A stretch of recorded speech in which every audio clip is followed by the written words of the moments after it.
Just sharing this out real quick. We'll get going.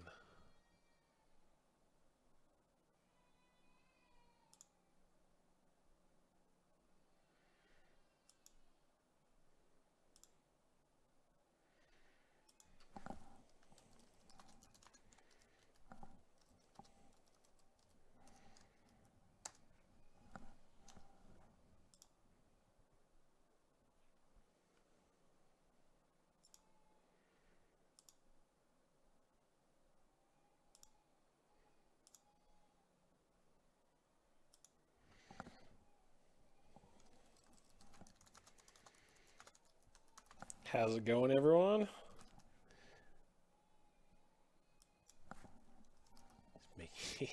Here we go.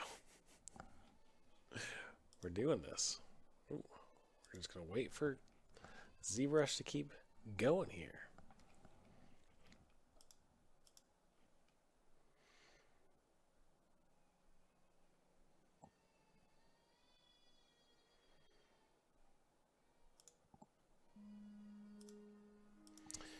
You guys let me know if this is working or not.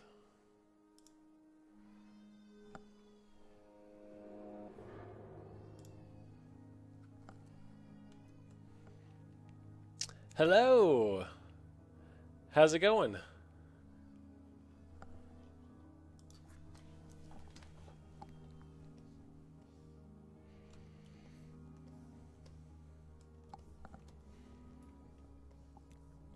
I'm just going to be sculpting for a wee bit here.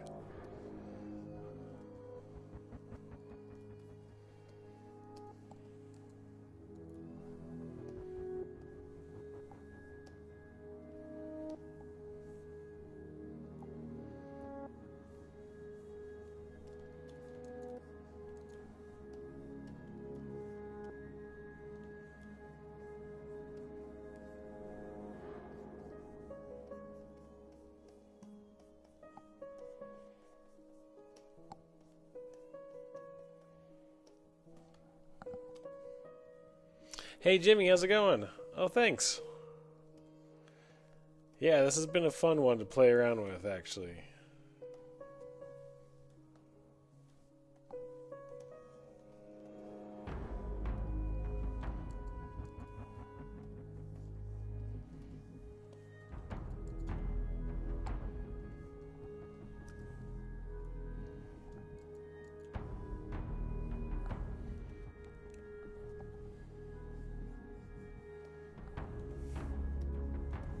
Aha, early in the morning there.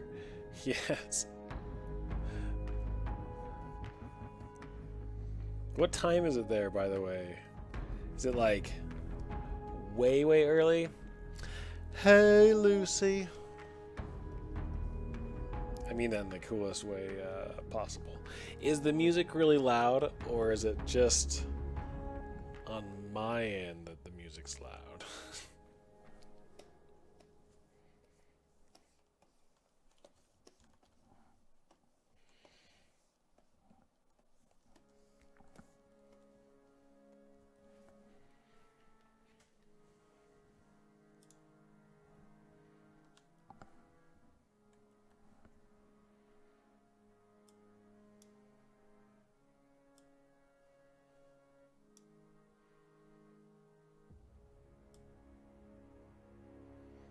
There we go. You were up at 3:15? What are you doing at 3:15? Casper Art, how's it going? That's really early. I need sleep. I'm still recovering, I think, from the Lightbox Expo.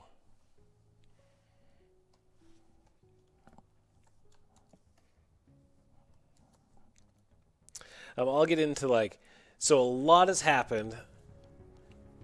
Yold man, how's it going? So a lot has happened since the last post or the last stream with this character. as you can see, this is the character. I did a full ZBrush demo. Well, not really a full ZBrush demo. I kind of stepped it out and talked about like the creation process for this guy. And so I figured I'd probably just go over some of the similar things I talked about for the demo on this. I mean, if that is okay with you guys. Oh, you started on Dylan Ekron's course. That's awesome. I have heard nothing but good things. Actually, like, I want to take the course. Yeah, Dylan, he is a fantastic teacher.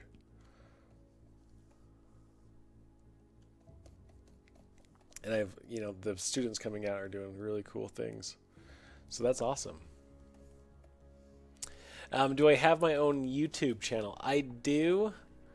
I don't know what it is. Let's see. I'm looking up what my YouTube channel is.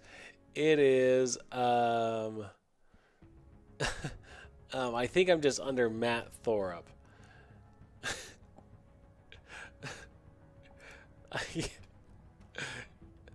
I don't know what. I think it's just under Matt Thorup, but I'm not sure what the specific channel is. I would just look up Matt Thorup, and I'll have a few videos on that. On that. Let's see if I click on this, what happens. Yeah, I think it's just under Matt Thorup.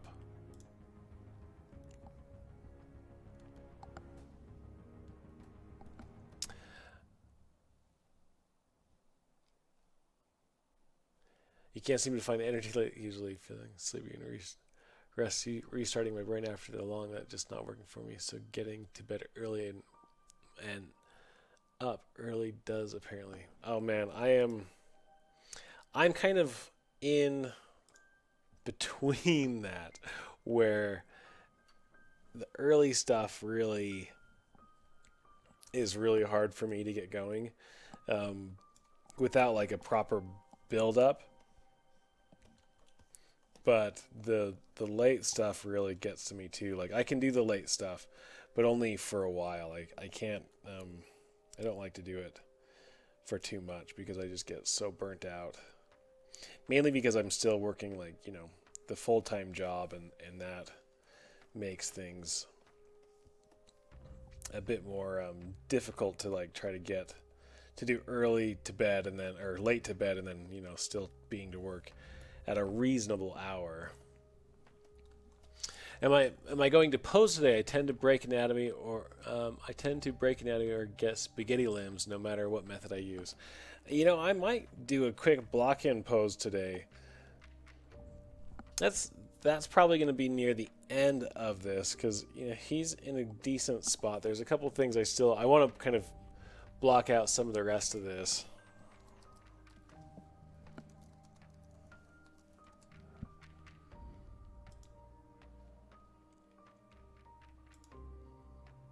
Yes.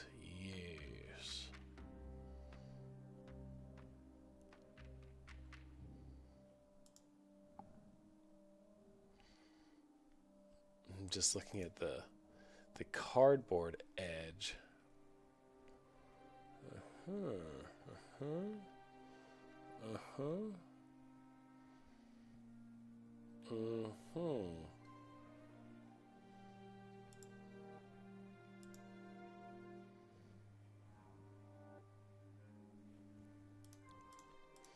Anyway, just looking at some like some stuff.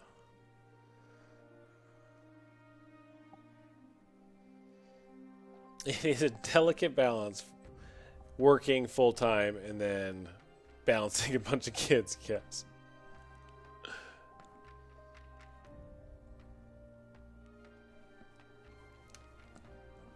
We might have to reload this ZBrush and get into it a little bit more.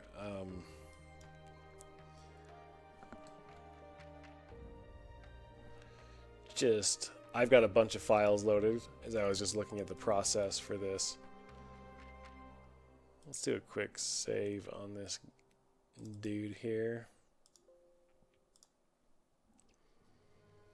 And then I'm just going to talk a little bit about the process right now. I'm just going to do it right now so we can just keep on jumping towards like filling out the details and kind of just talking about where this character design came from. How's it going, Roblums? The only successful method I used was splitting up the limbs in primary forms and the joints and use the folder system to move, say, the arm. Yeah, you know, I block in my character very similarly. I still pose it all together because I like, you know, once you have... I'll show you the topology for this guy. So once you have, like, decent topology where you're splitting the limbs out around the neck and the elbows and you're controlling this is a lot easier to move and can help you avoid noodly arms and, like, noodly legs when you have a lower system of good topology. So I will, Dead Boy, I'll talk about that. Hey, Vincent, thank you so much. So let's jump into kind of what this character is. I'm going to jump into Photoshop for just a second. Pardon me, Pixelogic, but I just wanted to talk about kind of where this character came from. So this was a part of a character design, you know, demo that I was doing for the Lightbox Expo, and I started thinking of this character design of like, okay, I had this idea of I was watching my kids play around and kind of make costumes for themselves, and this is really loud in my ear, so I'm just going to turn it down just a bit. But I was watching my kids play around and cut up things and make costumes, and I thought, well, what if, like, a kid was going to be a ghost hunter? Like, what kind of costume were they going to make? And so I started coming up with some ideas, and I started playing around with shapes, because shape language is very important in character design. They send very specific messages. They send very specific ideas of who the character is. So I started playing around with like very square kind of rectangle shapes. Those are a little bit more bolder, a little bit more confident shapes. And then I started playing around with like circular shapes and kind of seeing where that landed. But that again ends up a little bit more comical, a little bit more sarcastic. And then playing around with like a triangle shape, and that becomes a little bit more aggressive, a little bit more athletic, and I wanted something to be a little bit more on the nerdy side, a little bit more on the playful side. So I decided to kind of combine these two together, where I was getting more of a pear shape and kind of an elongated pear shape, where I could kind of play around with the softness yet still have a little bit of boldness to him. And then I started playing, so I came up with this. And the reason why I went to this and with no clothes is I wanted this character to be the same in any costume that he was going to be in, any outfit. This should still have the same feeling, the same idea of kind of this nerdy, funny confidence that's still not super bold, that's not really aggressive, but more on the playful, witty side of things. So I came around, so you'll see overall I do a lot of shape repetition with this. I'm just going to grab a pencil real quick and kind of show you what I'm talking about. So this is kind of that noodly shape that I was talking about, where I'm repeating this noodly shape kind of all throughout. And this is a little bit more extreme, but it's still, I'm using soft angles to define these shapes over and over and over. You know, throughout this character, I'm using soft, long shapes to define that this guy is playful and kind of outgoing a little bit, kind of, but not overly bold or aggressive. And so with that, I started coming up with ideas for the costume,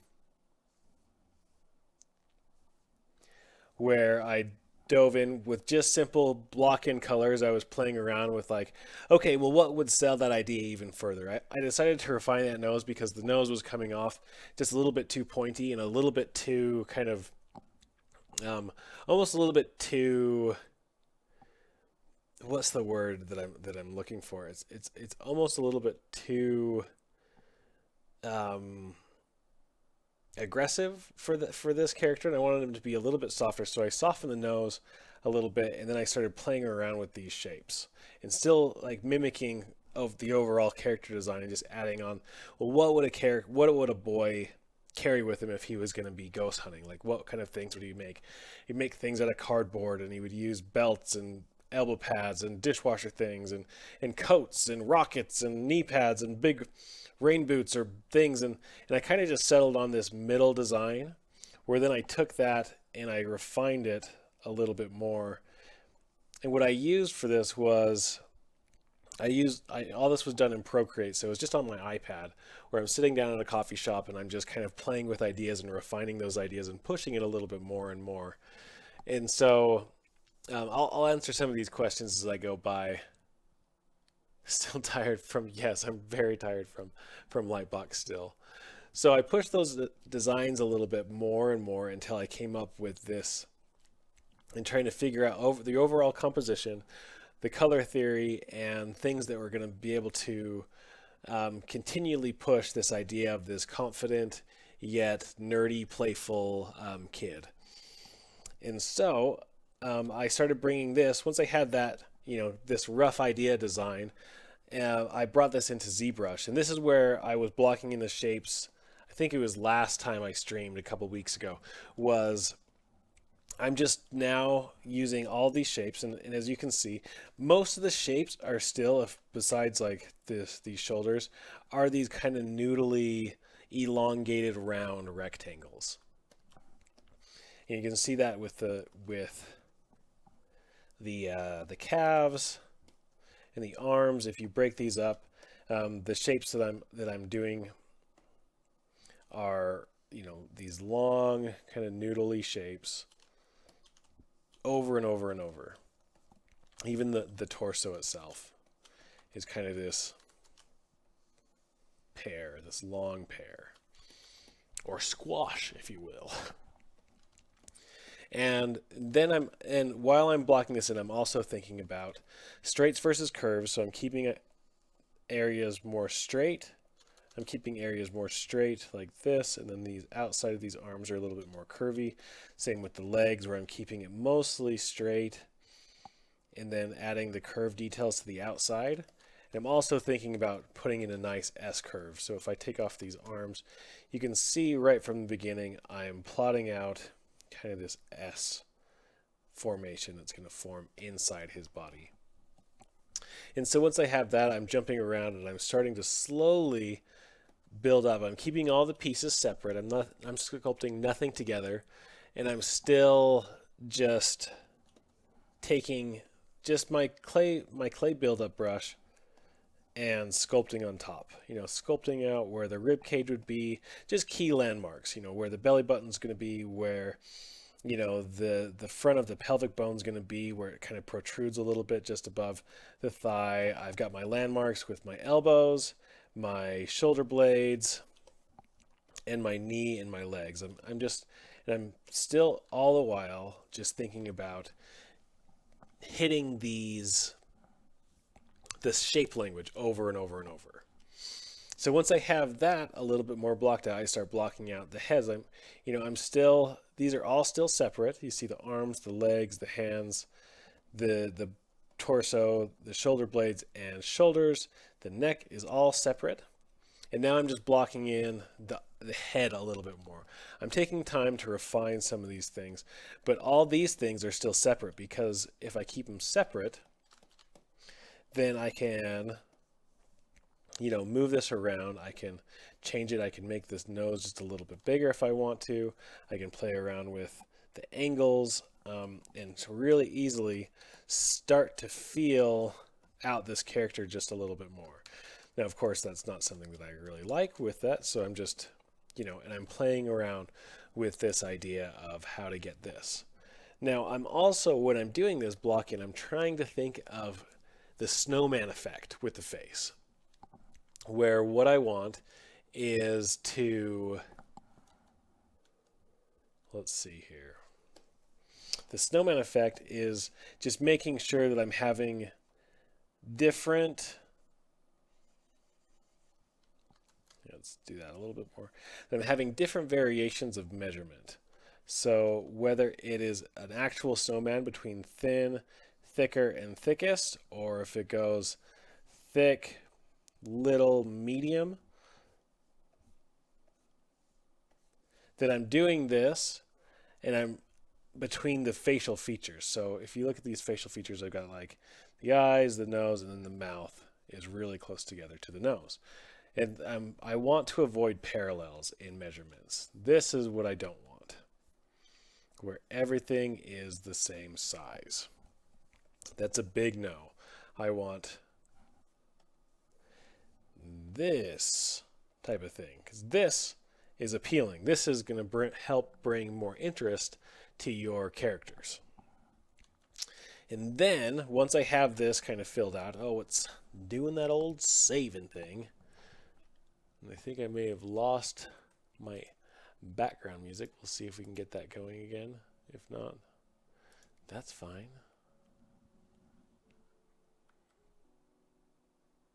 Hello, Artabella. How's it going?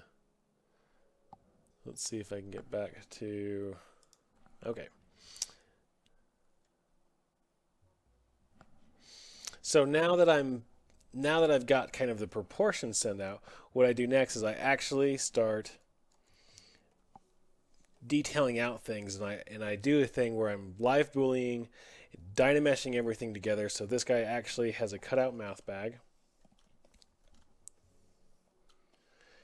like you can see here, where he has an empty mouth and he has empty eye sockets, and this is all just so I can get a little bit further depth in my sculpts instead of just like cutting in lines and just having like a faux mouth.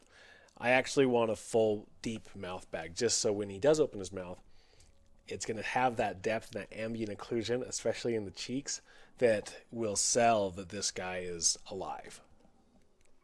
But this is way too high to work with. Like this amount of polygons is crazy, crazy high. So what I do is I go with my masked pen brush and I'll start masking out where I want ZRemesher, which is one of the new big updates from Pixelogic with 2019. They did a whole lot of work with the ZRemesher.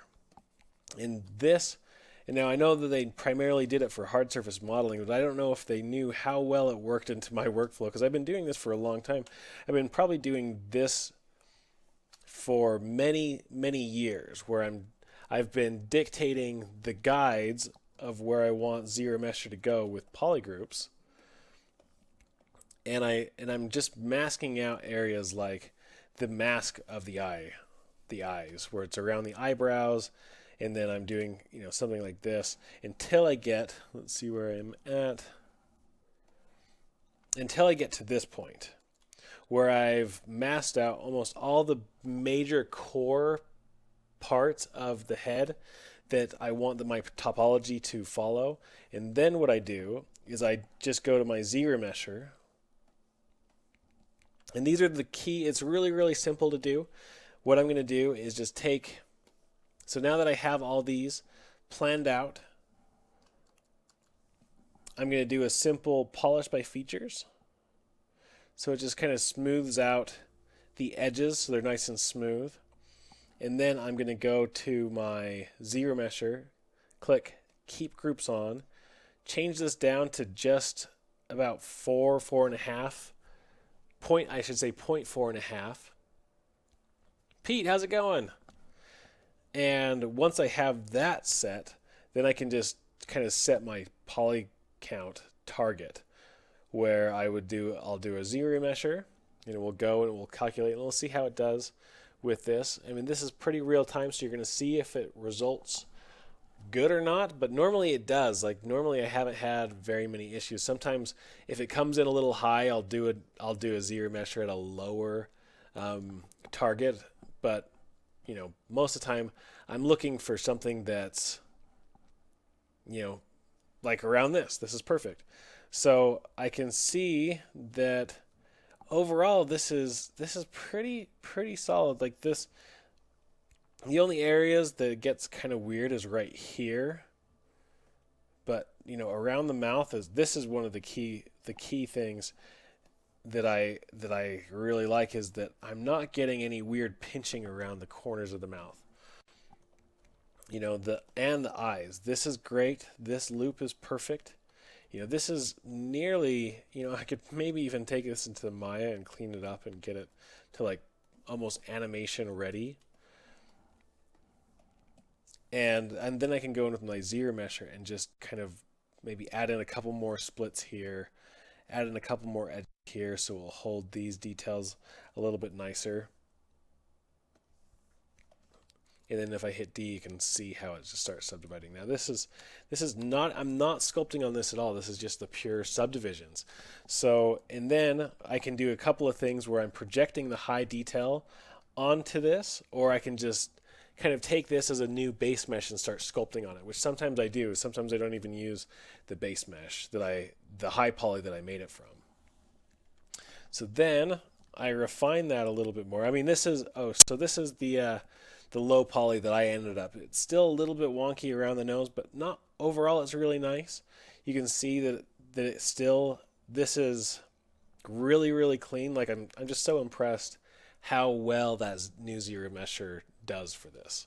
So, and it's really, really quick. Like maybe I spent 5 minutes on masking out things or less to get these things, and it just has great topology. But this lends for posing and things later on, because YouTube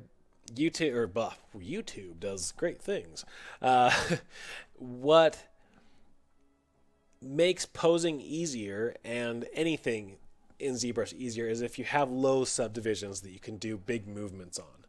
So from here, I'll do the same thing with the body, and so if you can see, I'm going to take off my lines so you guys can see this a little bit more.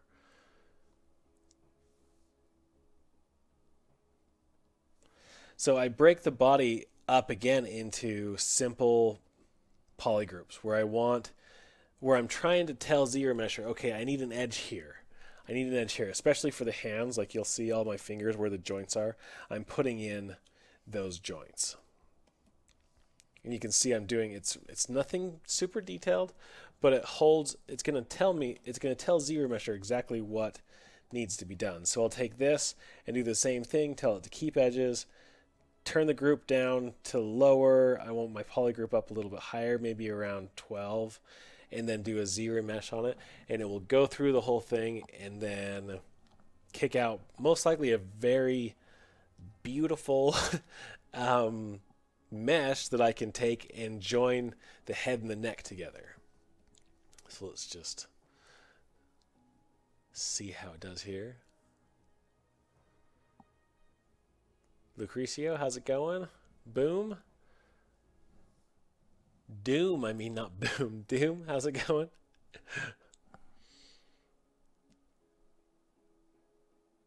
So now if I'm going to turn my lines back on my polygroups, you can see just how nice this low poly looks. Like there's a perfect, you know, poly edge around all of my knuckles. You know, everything seems to be just great. And you know, I have this that will match my low poly head. So then I'll take those two things and I'll just do a bridge, a polygroup bridge, and join my neck and my head. And then I have my low poly, all one mesh. I could probably give this to an animator or a rigger, and they could probably animate off this and be just fine. Because the only issues, I mean, the only parts that are going to be weird is going to be around this nose and maybe around this cheek, but overall this is very, very similar to the final topology that I give our riggers anyways. You know, maybe a little bit high for game standards, but it's not too terrible. And you know, maybe if I spent 30 minutes in Maya to clean up some of this geometry, it would probably be just fine. I've got a question that says, hi, how do you set up the delay brush to have a smooth, clean mask? Okay, so how do I set up my brush to have a clean mask? So let's go jump back to this. So what I do is I have, okay, so I start with just my mask pen. So if you see this, it's just my mask pen, and I take my focal shift, which is by default on 0. And I just slide it all the way to the left, so it goes to negative 100, and that's just taking this outer circle. You know, when you have a brush, you have a tiny circle, which is your inner radius, and then you have your outer radius, which is where the fall off, and the fall off is in between those two circles. So I'm just taking that fall off and pushing it all the way to the edge. So now when I mask, it's a really hard edge. And if I want that even smoother, I just hit L and turn on lazy mouse, and now I have a controlled, let's hold control and then hit lazy mask, and now I have a little bit of a delay, and that has a little bit of a step to it, so I just take off a step, and now I have like a controlled lazy mouse mask. And I can just hit Control W, and it makes that polygroup. Just makes that polygroup awesome. The new place is great, no complaints. I'm just trying to I'm still setting up my office a little bit more, but it's getting there. We're getting there. How's it going, Tweeblick? How's it going?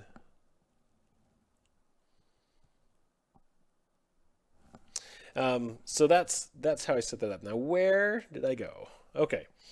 So now that I'm here, I'll project the high and the low, and then I'll start building a little bit more. So I'm blocking in the hair.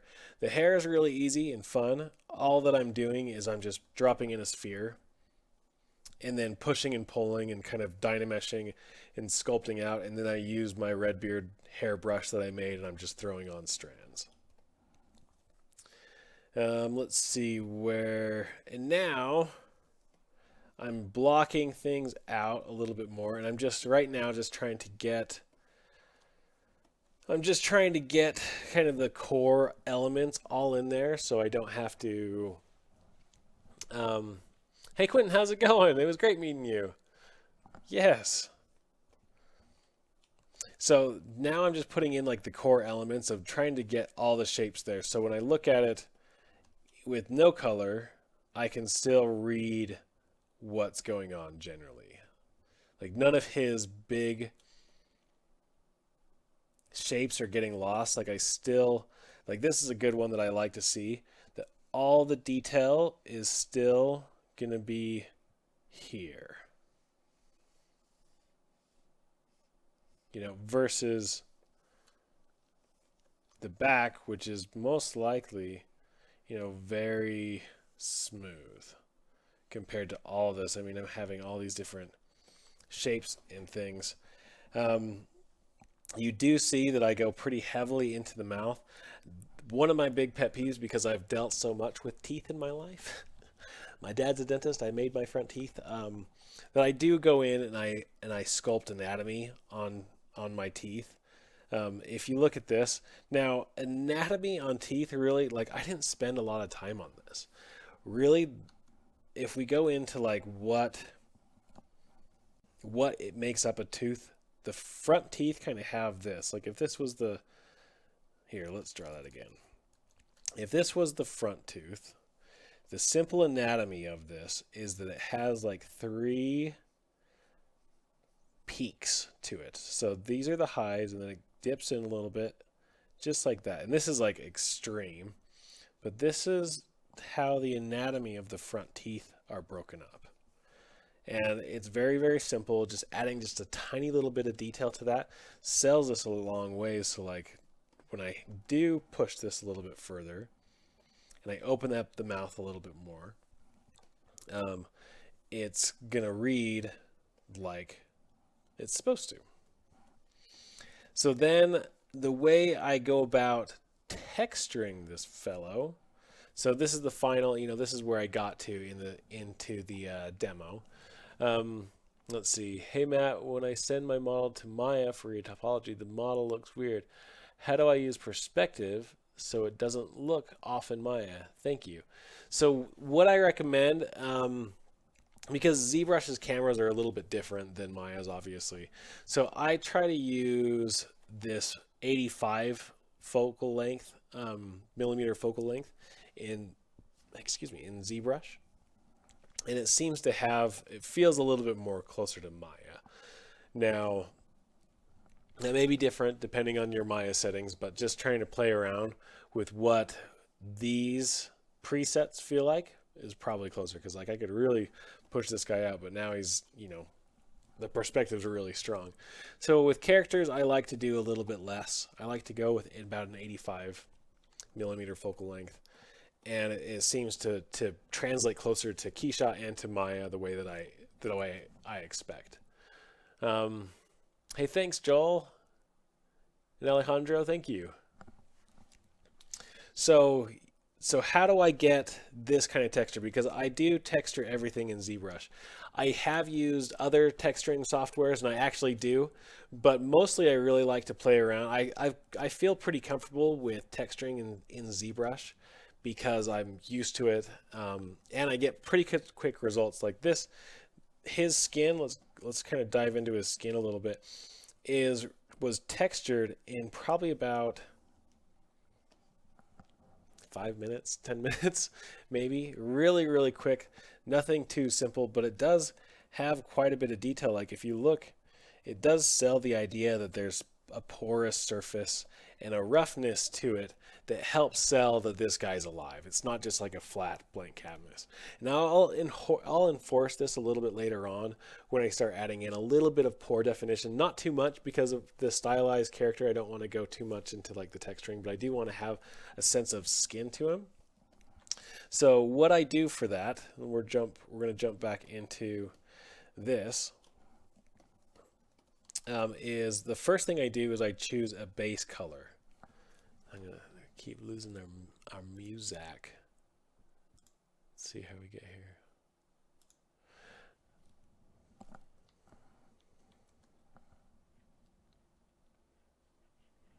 Okay, so first thing I'm going to do is I'm going to jump in and do like a base color. Let's find a base color. Let's make sure that this is the right one. We're at the right subdivision. And I'll do a quick break right here. I do teach all of this. Again, I teach it in a little bit more, teach it in greater detail. This is like the Betty Crocker version. I teach you how to build up a sculpt, how to polish it, how to clean it, and all the ZBrush tutorials that I teach on gumroad.com/redbeard. So check it out if you want to learn some more. Ha ha ha ha. It's shameful self-promotion, but yeah. Anyways, yeah, I do. I teach all these same character theories in a lot more detail and a lot more depth, step by step, very little time-lapse stuff in my Gumroad tutorials, so you can check those out if you'd like, and the link right there. But anyways, back to what I was doing. So what I want to do is first fill this with like a base color. Let's find kind of this is fine base color. And then what I want to do is I want to start layering up the subsurface details, which is like the details under the skin. So the veins, the pores and stuff. And the first thing I do is grab like this pore spray brush. Oh, that's not it. Pore spray. And I'm going to choose like a dark red. And this is going to be like the dark red cells underneath your skin. And I'm just going to take this and I'm going to start drawing. Oh, whoops. I've got my auto masking turned on. So I'm going to just take this and start just brushing in. This may be a little bit too dark red. I'm just going to brush in kind of this red texture underneath everywhere. You know, there's anywhere where I'm going to really be seeing it. So I don't have to really take too much time, around his belly button or anything like that. But I'm just doing it, over the arms where he's going to be seen. I'm going to do it over the fingers. And this is just a bunch of, really dark in some of these areas, like the elbow and the fingertips. I'll get a little bit darker. I mean, you're not really going to see the fingertips either. So But this is what I would do, right? Yes, thank you, Pete. Um, Pete is a super nice guy and has helped me out several times, especially with my streaming setup. Has recommended some really good things for me, so thank you, Pete. And so I'm just hitting out these areas, and this is just to give like an underlying texture to things. And then I'm going to hit these features again because faces have color zones. So the primary colors that you're going to be using are going to be like red, pink. How's it going, Warren? Pink, blue, and yellow. And those are going to be pretty much sticking to some color zones. So the first that I like to do is I like to get into my yellows first. And this is where, this is a little bit more green. The yellow areas are going to be where the skin is closest to the bone. So this is going to be a big color area of yellow. Same right here, and same where the cartilage is around the ears. Oh, of course. We love Pete.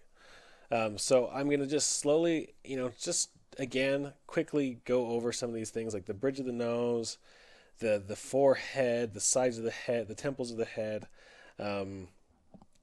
around the cartilage of the ear, the outside of the ear, things. And this is just, again, building up things. Doing that. And then I'll go in with the blue as well. The blue's more of a gray blue. And I'll just slowly build up some of these areas, maybe inside of the corners and the outside of the eyes.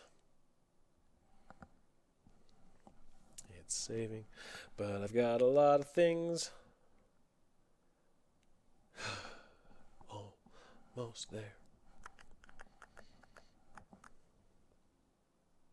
Yes, the color zones would apply to darker skins too. So the color zones for a darker skinned person are actually the same. They're just slightly more adjusted on the darker ratios. So you still have like the blue colors, the red colors, and the yellow colors. They're just a little bit more. They're just a little bit more darker, I guess. Like if you're gonna just turn that color wheel just a little bit, it's just going to follow.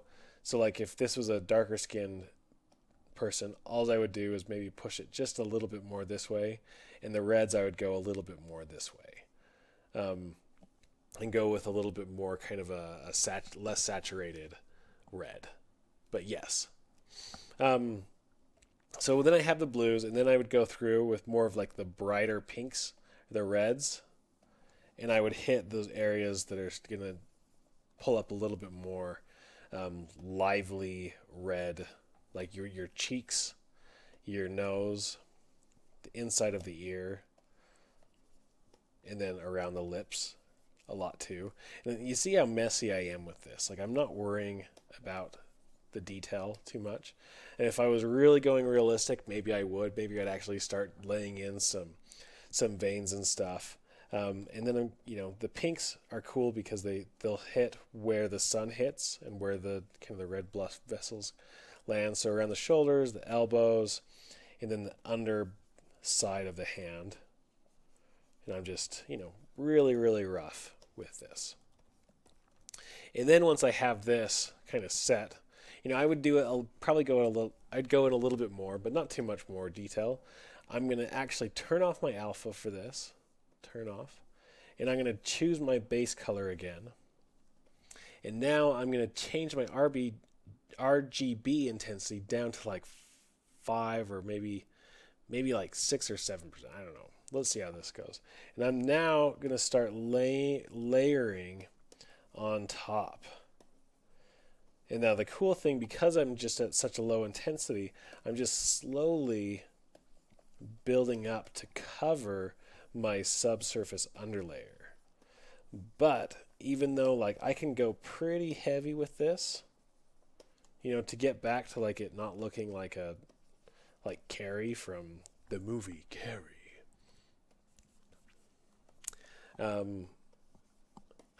Sorry, Halloween's coming up, and all I want to do is watch scary movies. And so I'm building that up, and so I'm almost covering everything. I'm I'm very heavy with this, but as you see, and I'll try to get close, even though I've covered it up, if I go into flat mode, I'm still getting an under layer of texture that feels kind of porous and like skin. And so that's the goal of what I'm going for. And then once I have that, I'll do, whoops, I'll reapply some of those things. I'll go back to my, maybe sometimes I'll switch this airbrush and drop this down to another like 5% and then hit those temperature zones again. So first I'll go, with pink, hit kind of the nose again, the insides of the eyes, the mouth, the ears, the inner ears. I'll hit all those zones until everything starts to feel right. But it's already, with no other color zones, just those two, it's starting to feel alive. That underlayer will make your top layer, like this is now the top layer, is going to make it bring all that life to the forefront.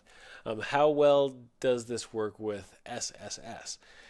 This I think helps quite a bit. I normally, when I'm not bringing it in and using like an actual subsurface scatter map, and I just bring this straight into KeyShot, maybe that'll be fun. Let's take this and bring this into KeyShot real quick. And we're just going to look, we'll just do this. This is kind of a fun demo one where we're just going to play around with some stuff. So we're going to use my external render of KeyShot and hit BPR and see what happens here.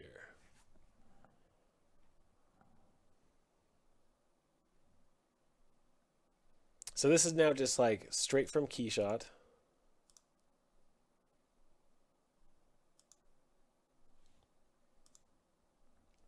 So this is the material that it's bringing in with the one that I fully textured. Now I don't know how well this is going to do with streaming. It's going to make me probably lag quite a bit. So I'm going to just do, let's go into,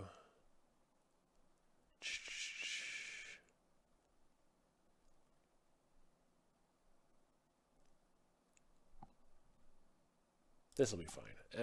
Anyways, so we're now bringing this into KeyShot, and I'm going to put on a subsurface skin texture to him. And this is actually going to keep, let's find this again. This is keeping the same textures that I'm using. This is, a very high poly model, and I'm just changing a few things so it actually comes across a little bit better, where I'm now getting the true color, and then my underlying color is this nice red, which I would maybe change depending on the lighting. And then I'm going to change my translucency, because right now it's very little to no translucency because the translucency is so set to so low. I'm just going to maybe jump it up a little bit more. Let's see. Let's do like 5.5. And this is going to start helping with the translucency a lot, and have kind of a faux subsurface scatter with them. So if I change my environment, let's see. It's going to go really slow. I'm probably lagging quite a bit right now. So I won't spend too much time in this.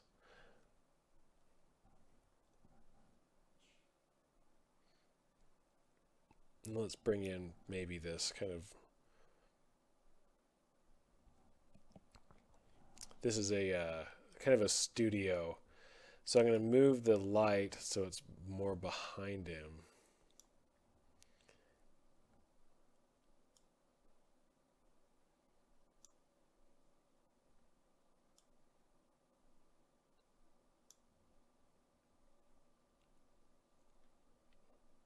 Okay, so the light's now more behind him. We still have a floodlight from the front, and we're getting maybe some harsh shadows.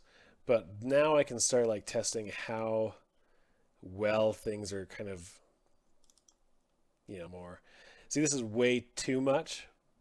but you're still seeing that red come through the ears, which is kind of nice. Hey, Ronald, how's it going, man? I hope everybody knows who Ronald is because he is the man.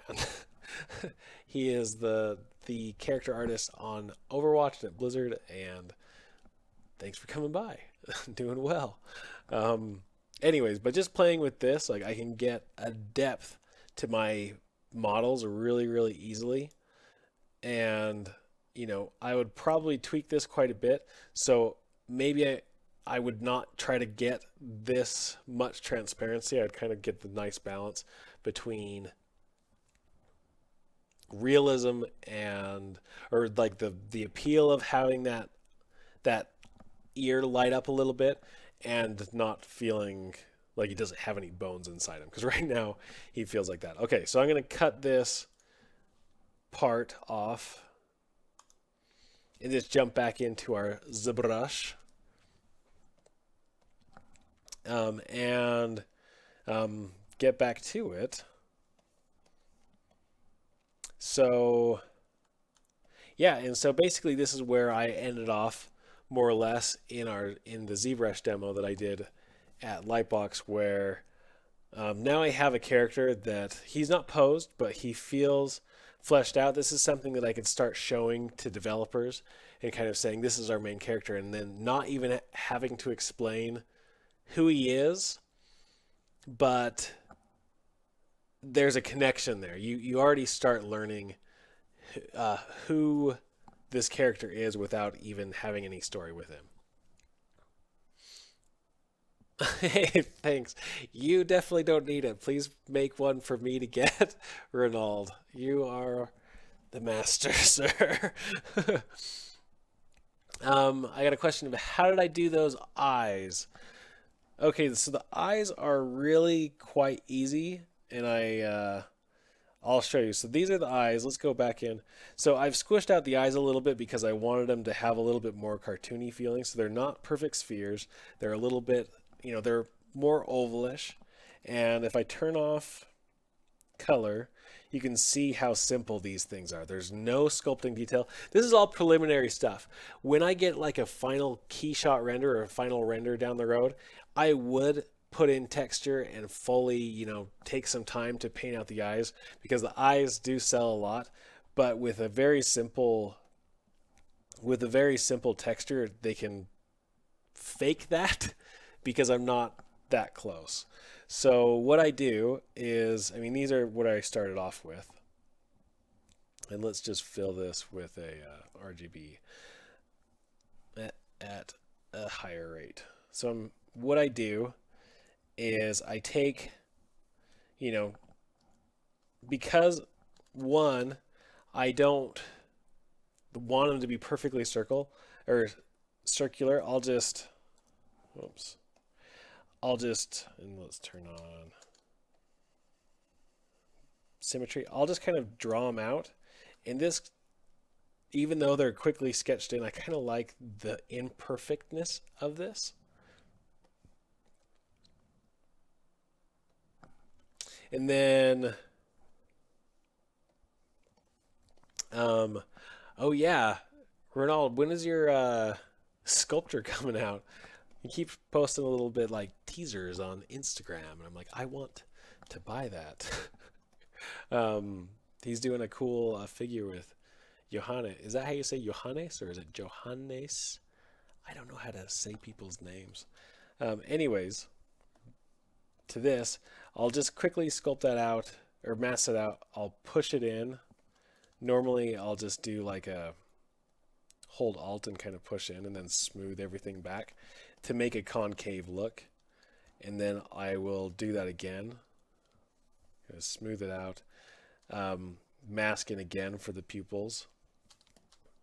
And do the same thing.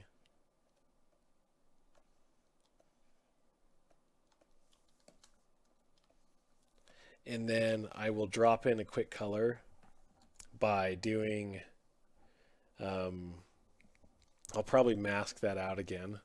This is going to be really sloppy. I'll mask it out again. I will fill it with a dark color, like if his eyes are blue, which they are. I'll fill it with a dark color, and I'll do my airbrush.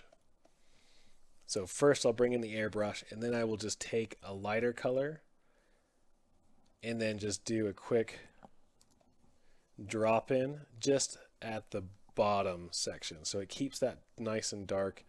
And then to add a little bit of further detail, I'll go in with a little bit lighter where it's going to pick up this highlight at the bottom.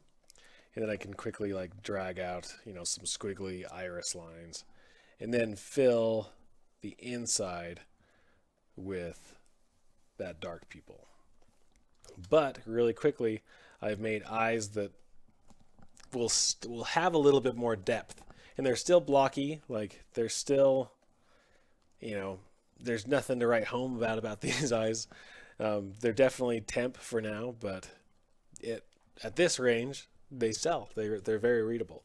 Any other questions about how things are done before I just start sculpting around on this thing? Oh, cool! In a few weeks. That's awesome. Yeah, I will grab that very promptly because that thing is beautiful.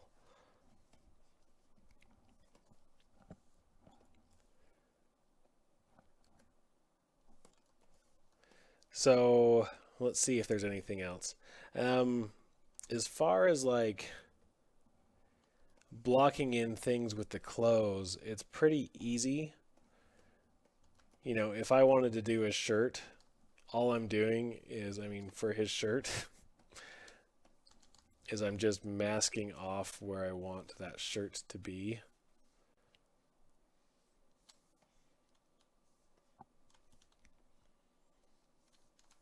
Oops. You know, doing quick things like this. I guess I don't have symmetry on.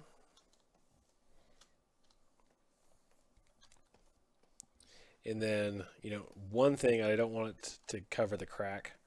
My shirt doesn't want any crack, doesn't do crack. And then I'll just do a quick extract.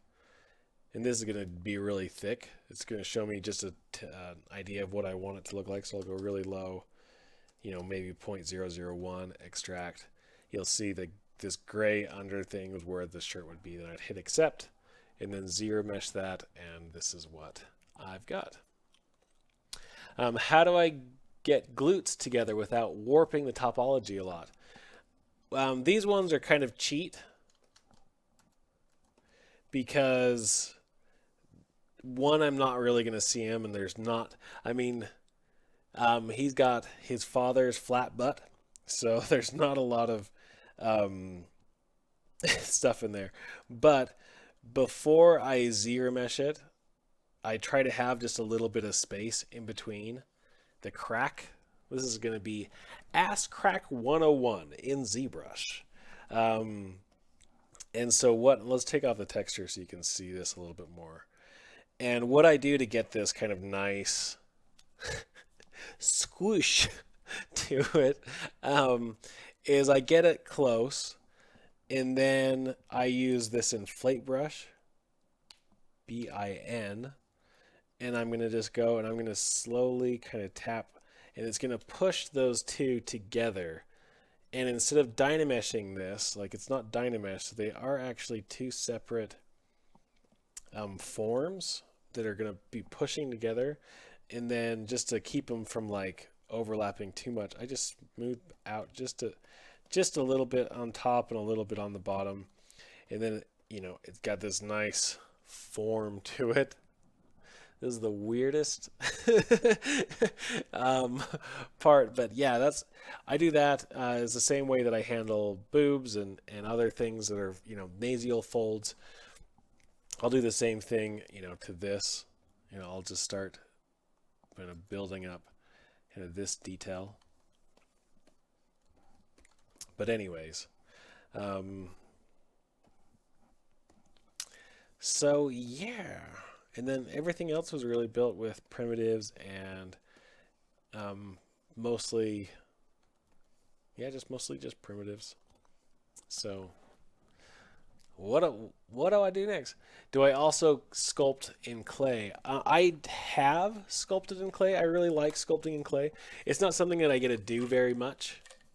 So you don't hear me drink so much.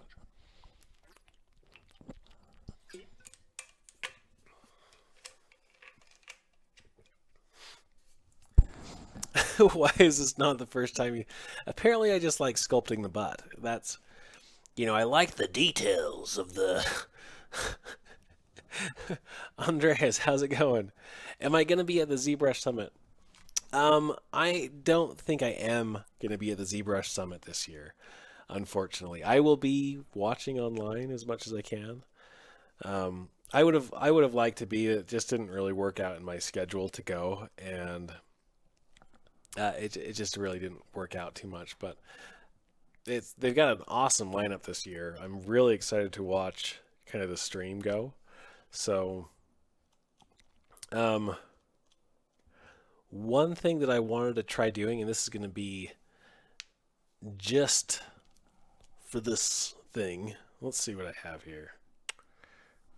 Okay, what I'm going to do, because this is like a giant file with lots of things, I am going to crush this down. I'm going to kill ZBrush. I'm going to reboot it back up so it's not full of different projects or different Z tools, just so I'm not going, my stuff isn't going to be bogged down.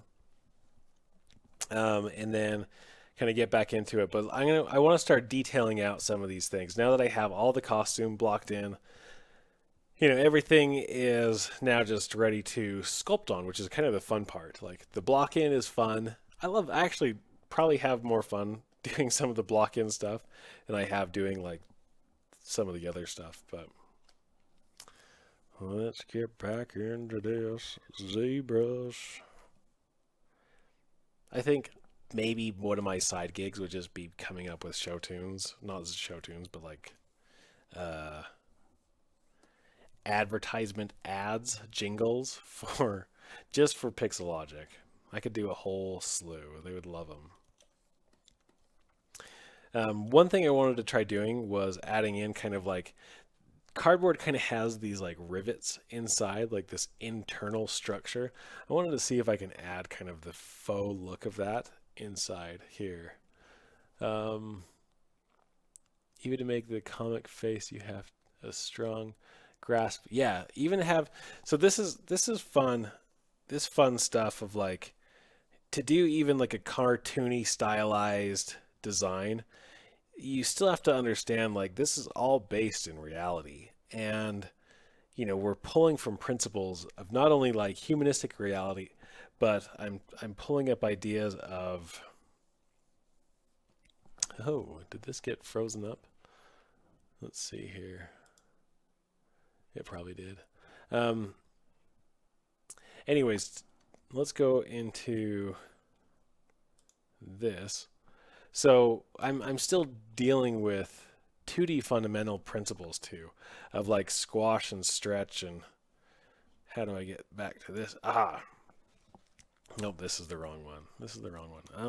And there. Okay. So the idea is I am I'm going to do some sketching here. So if we have the face,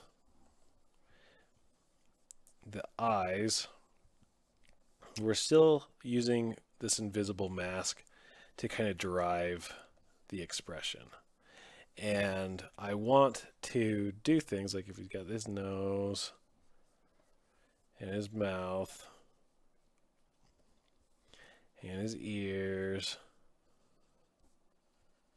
and I want to do things to sell his expression. So if he's gonna smile, that means he's gonna elongate, he's gonna stretch. Not as much as he would be if like he was, scared or surprised, but this is going to go up, this is going to go down, so he's going to start stretching this way. His eyebrows will start stretching up a little bit more. That means his eyelids will start stretching up a bit more, but this will start compressing these areas because this is going up and this is going up. That means that this will go up too, and this will go down. So you got kind of a cheek squish, kind of a, because these are going to go.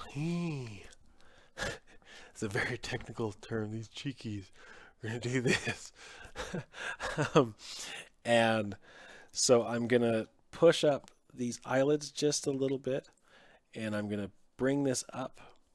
So these muscles and these forms, and so when I see this,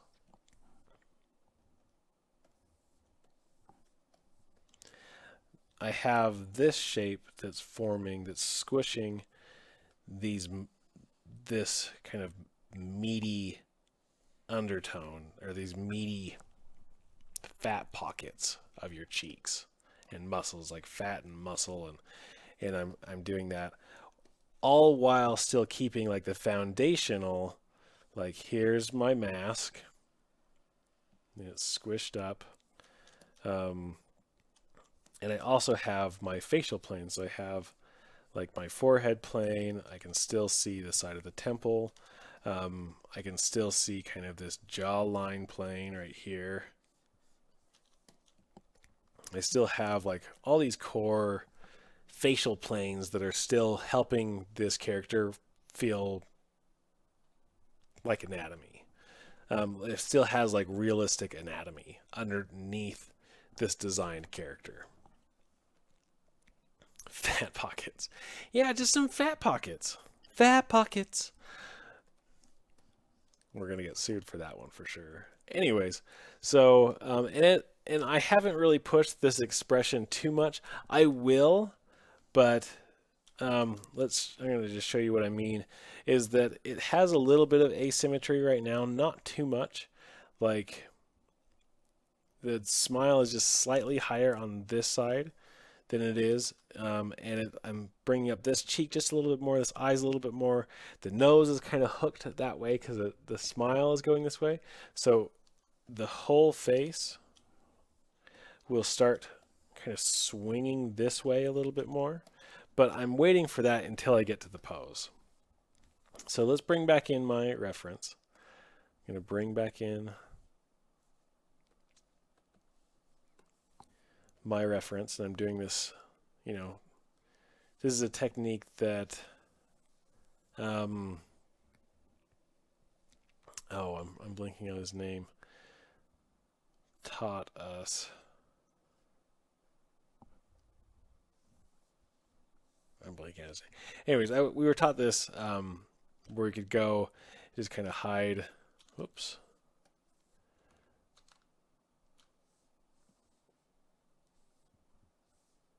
There we go. I'm on the wrong one. There we go.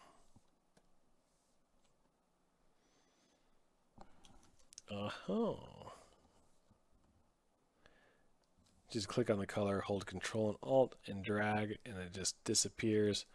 And so I'm just left with kind of my reference here. Turn off spotlight projection, so my smooth and some of my other tools just work just fine. You know what? It just takes it. I've been studying facial anatomy for years too, and it's just, this isn't a fast process. Like, I'm showing this. This is a time lapse, like I've broken this up into several steps, but really this has all happened within a few hours of actually sculpting. So yes, I do it really quick, but in reality, it's not super quick. So what I'm going to try to do now is see if I can make a brush that's going to do the kind of the cross hatching underneath these layers of cardboard, because I kind of want this thick cardboard and then kind of have in between like that cutout feel of this the kind of the support system that's inside a cardboard. So I'm going to just jump into another model here, another tool, and then make Polymesh 3D. And really, I just want to start with maybe a Q cube. turn on symmetry. And I'm going to just, with my Z modeler brush, really quickly kind of figure out how to do this. Turn off perspective. Maybe do a quick insert edge here. And then I'm going to do this. I'm just going to bend it up and try to figure out this angle. Okay, that feels good. And then maybe do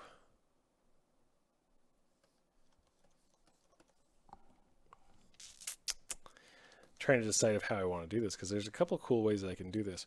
One is I can actually here, let's try this. We're gonna duplicate this and test out something where I'm gonna just take this, turn off symmetry, reset that, and I'm gonna just hold Control and drag this out. So now I have two different things, but I want to bridge them together, and they need to have a hole in between. So one, let's move this right back into the middle. Whoops. I'm going to first put it right there, and then now move that right back into the middle. So if I turn on symmetry, it's perfectly in the center of the world again. One question, do you also concept at Epic like you do here? Yes, I do some concept work. Primarily, I'm a 3D character artist, but that doesn't mean that I'm not still, concepting. Majorly, I'm taking other people's concepts that are, probably 80 or 90% there, and then I'm kind of filling in the blanks and drawing out, and then giving that feedback to my art director, who's giving me feedback on my concepts.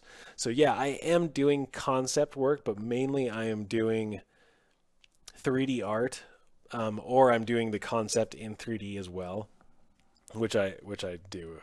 But yeah, I hope that answers your question. So yes, I do concept, but primarily I'm doing 3D characters and kind of leading our team. So I want these two to be open for this next part. So I'm going to select them and then invert the selection, and I'm going to show double so you can see the inside. Hit delete hidden, and I'm going to turn off symmetry for this because I think it might work better without it. Now I want to bridge these two together. So if I hover over an edge and then hit bridge, I'm going to do two holes and then change it. Let's see what spline does. I'm going to click on this and then click on this and then see how that works. There we go. So if I drag up and down, I'm adding more resolution to that. And if I drag down, I'm bringing it down. So I'm going to drag up just a little bit, and then left and right will make it taller and smaller. So I can kind of control that as well. I can just test it out. So that's kind of perfect of what I wanted to do. Now, one thing is I want kind of this to be fleshly up and down because I want it to continue. So I'm just going to do some quick modifications of this.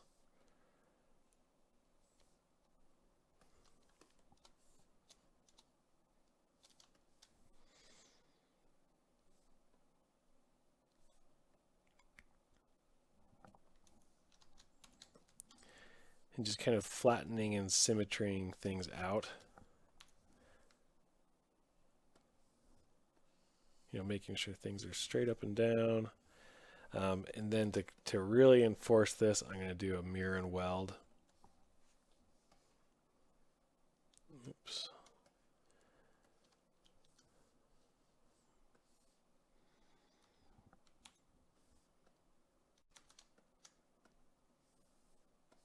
That's going to put that right in the middle. Still just a little hair off.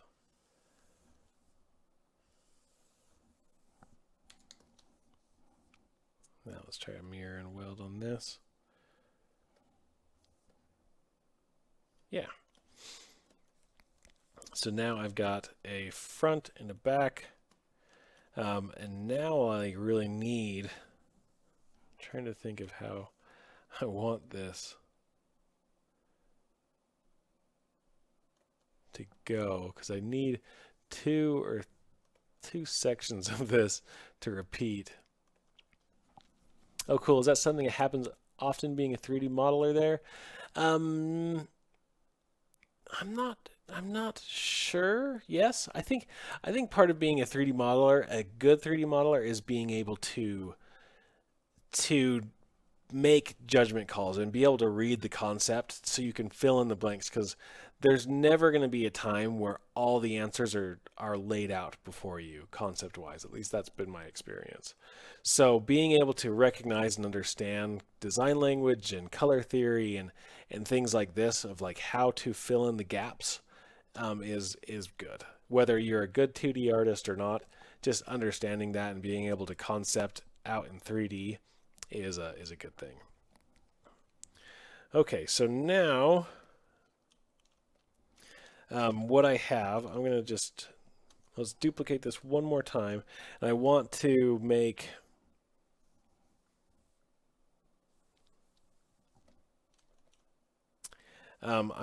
a start and a finish, because this I think will duplicate fine because it's up and down and it will be just okay. But I want it to end kind of on this. So I can do that by just deleting these. Delete hidden. And I'm just going to drag this out to be just over that line there. And I'm going to focus just on one side because I can mirror and weld. And I'm going to delete this, delete hidden, and then I can do a, where is it, modified topology, weld points. Oh, we're close on that.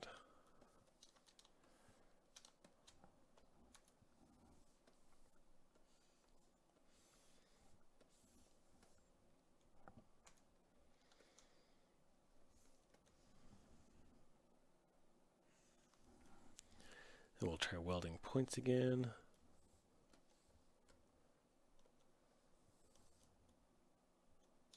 And I've got a little bit of stuff in here that I'm not sure what that's doing.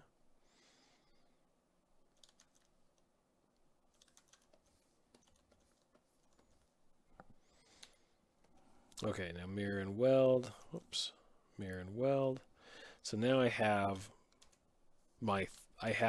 a start. This should seamlessly end up front to back. Yeah, that's what I'm making is an IMM brush. So what I now want to do is make this into 3 sections. I need a start, and I'm going to make it into polygroups. So I'm going to do 1, and then here's going to be, the middle is already a polygroup, and I'll just mask this off. That'll be 2. So I've got 1, 2, 3. I'm going to flip this in the middle here. Make sure we're still in the middle. I'm going to turn this up and completely up and down. And now I'm going to hit B and do a create new, insert mesh, new, turn on my stroke, curve modifier, and then turn on my modifiers, tri-point or tri-parts, weld points, turn this up to 6. Let's see how this handles now. Perfect. So that's just what I want. I've made this like squiggly quirky thing, which is going to be all welded together too. Perfect. Now one thing I want to do, this is just a quick test. So now I want to make sure that it's going to keep its edges really well. So I'm just going to do a quick insert edge here and a quick insert, whoops, a quick insert edge on the other side. Hit D, and then make sure I do it on this side too, because I've separated those.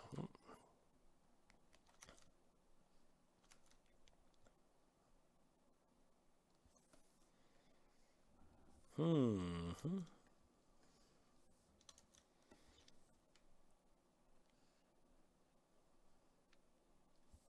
like some of these aren't welding the way I want them to. I just turn up my weld points distance. See if that does it. There's some issue right here.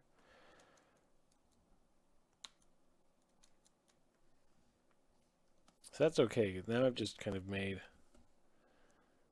let's see here. And I can bridge this just fine. Bridge edges and just weld these again.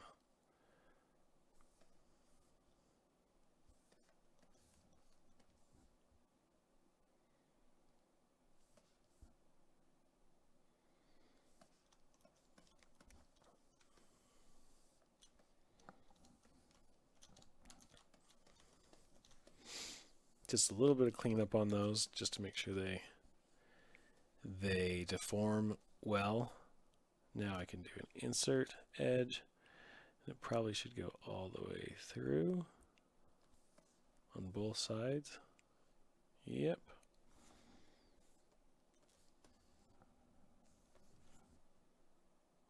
Whoops. Whoops. There we go. If I hit D, it should hold that edge, and now it's looking, you know, how it should.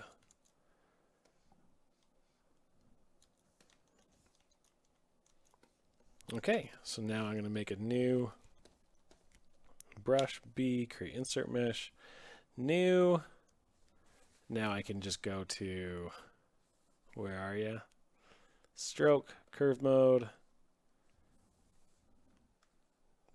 brush modifiers, weld points, you know, curve up to however we need it to be, do a drag test, hit D to even test it even further, and that is perfect.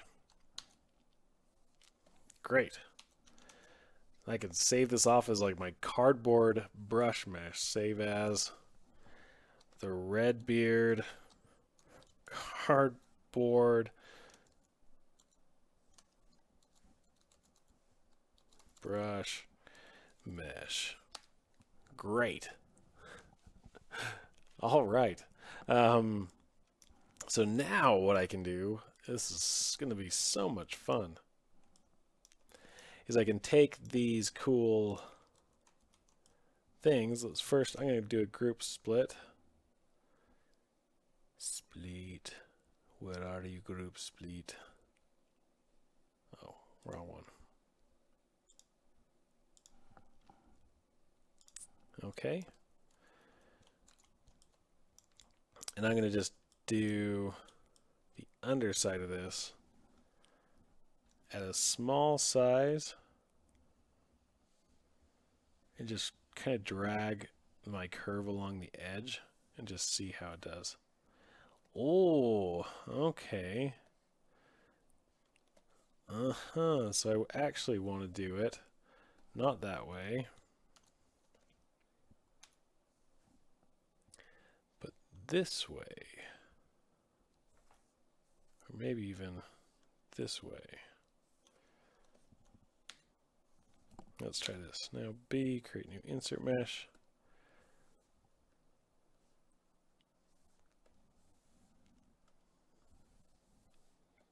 Okay. Now if I do it,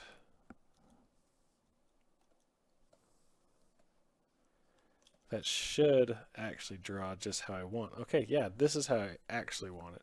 So let's resave that. Actually, cancel. And I want my depth on this to change to, I want my depth to be a little bit higher. Let's see how that works. Okay, so now I'm going to take this, not save it right now, but we will save it. Now if I just, it should work if I just tap on this. Oops. Just draw it down, tap. Aha, yes. And that's exactly what I wanted. Pixel Logic 5.6. What is it? 5 million faces is a lot. This is not 5 in. I mean, are you asking if that's how much I have? Right now, I actually don't have that much. I only have 5,000 faces, and that's our points. It's not even faces. It's actually just verts. That's not very much. Um, it shouldn't. Is 5.5 million polys even that much right now? Not really. I'll start sculpting things up to I don't like to, but sometimes I do. It'll get even higher. Like I'll sculpt in the 20 to 30 million. But I have a pretty solid machine where I can go that high and it's fine.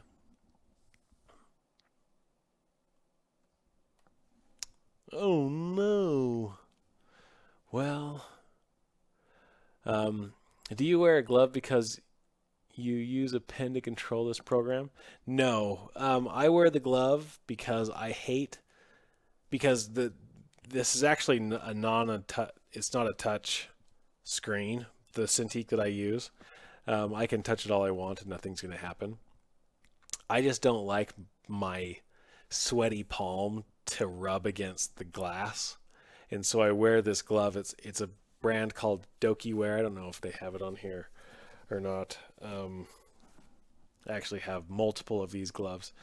It's a brand called Dokiware, Doki wear, and I just don't like my hand, like to grease up my screen. I'm kind of OCD about some of these things. Let's see. The last one I had was. Let's try this one. Um, so I just don't. It's just a personal preference. I mean, I know most people don't, but I really like how my hand can now just glide across the screen, and it's kind of cleaning it because it's made of this nice microfiber mesh and stuff. So that's all.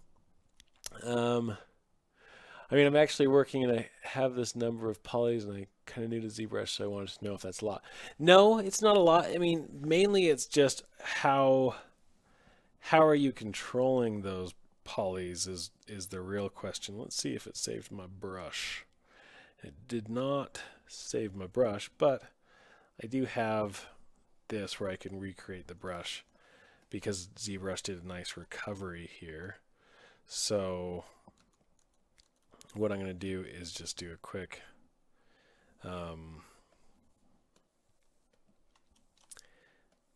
I'm going to quickly remake this brush again.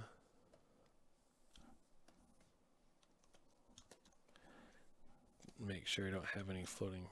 Delete hidden. Just going to make sure I don't have any floating pieces. I don't. Okay, delete hidden. And then just create that brush again. B, create insert. Because I didn't save it. I didn't save my brush the last time I used it. Because I'm just the worst person in the world.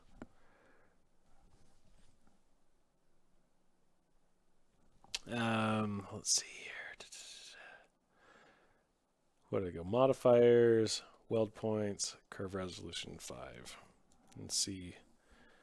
Yep, that feels good. We'll try that depth too.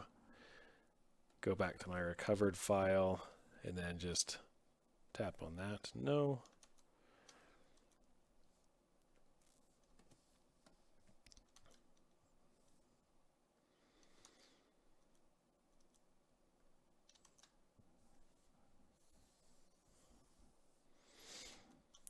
I'm going to tap and just actually delete this and let's redraw.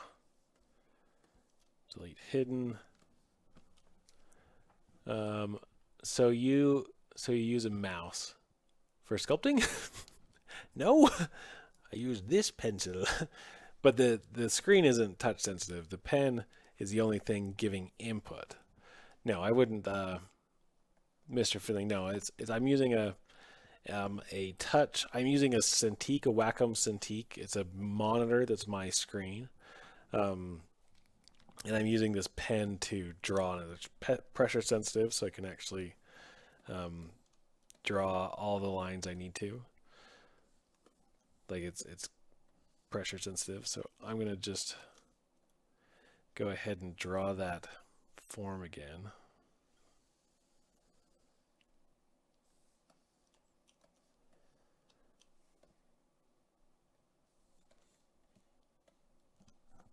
Let's see how this looks size-wise. I think that's probably the exact thing that I've always wanted. Yay! Yay me! So I've got to accept that. So I just tap on the curve to get rid of that edit line. Again, I like the kind of the imperfected nature of this. And now I'm just going to keep the same size and draw it again. Now, if I did want this to be perfectly along that edge, there are tricks that I can do. And I could just mask off just this edge, I think, and then invert it. Maybe. I don't know if I can. Nope. Anyways, I can't remember. But I think I get just enough by just drawing my own lines and then maybe editing them. I can turn on this cool elastic where now I can just pull and kind of move this into whatever place I want.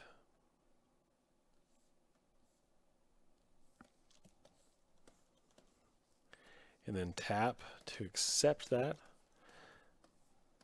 And then because I've got just, I've got my high and my low, I can do a split hidden.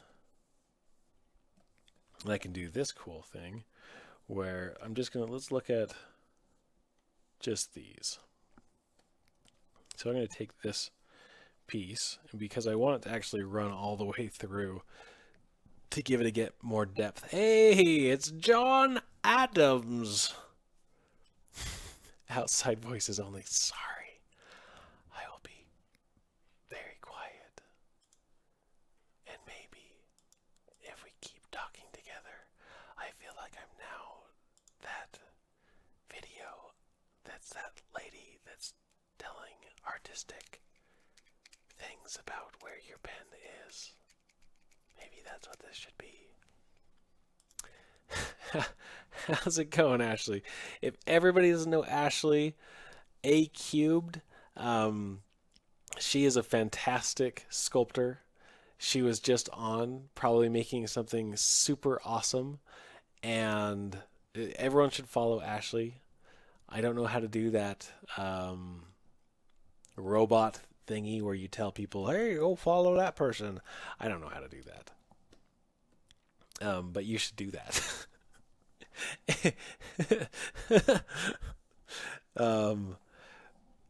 Where was I? Anyways, I'm now I want to just extend these so they're out over here. It's really easy to do. I'm just going to mask off the fronts of these. Where are you, masking masker? How's it going, Ashley? Ooh. Hey, look. No, don't. That was not Nightbox. That's not what I wanted to do, Nightbox. Don't follow him. What are you doing? This is a conspiracy.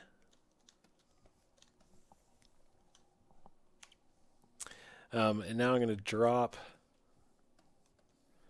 this right here. We'll see how this works, if this works the way I want. And I'm just going to pull. I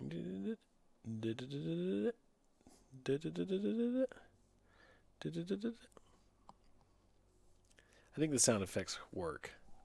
Do you do sound effects when you sculpt? Who sculpts with sound effects? I feel like sound effects is probably the way to go.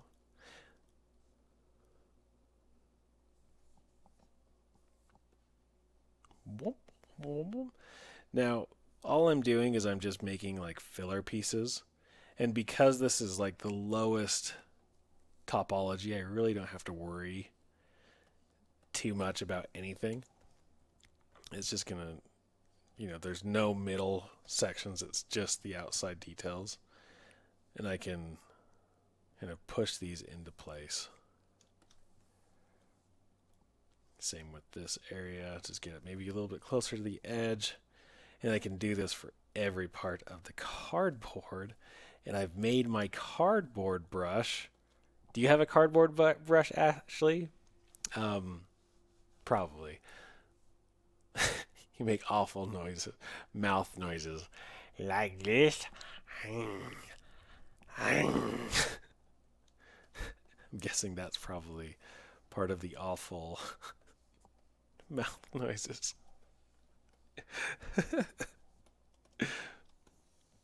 I'm just going to do the same with this side. Ashley, did you say you're going to the ZBrush Summit? I think Ashley's going to the ZBrush Summit. Everyone should follow Ashley. Don't. I'll send you this cardboard brush on Gumroad.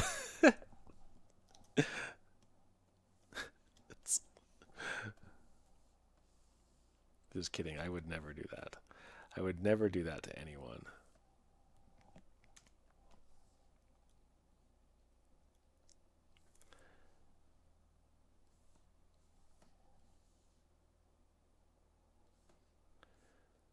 So this is all I'm doing is just making inner fill. But now look what I've done. I have made, now if we do this, we're going to do this, and then we're going to do this. And I hope you followed all those steps, because if you missed that step, actually, this is going to go a little bit brighter and a little bit lighter. And then I've got this. You can know what I'm doing. Why aren't you going? Why don't you go to these things? Dang it, Ashley. Ah.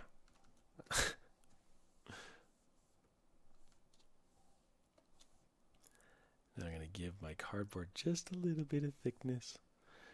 Yes. And then I'm going to reinforce my cardboard by just dropping it down just a hair.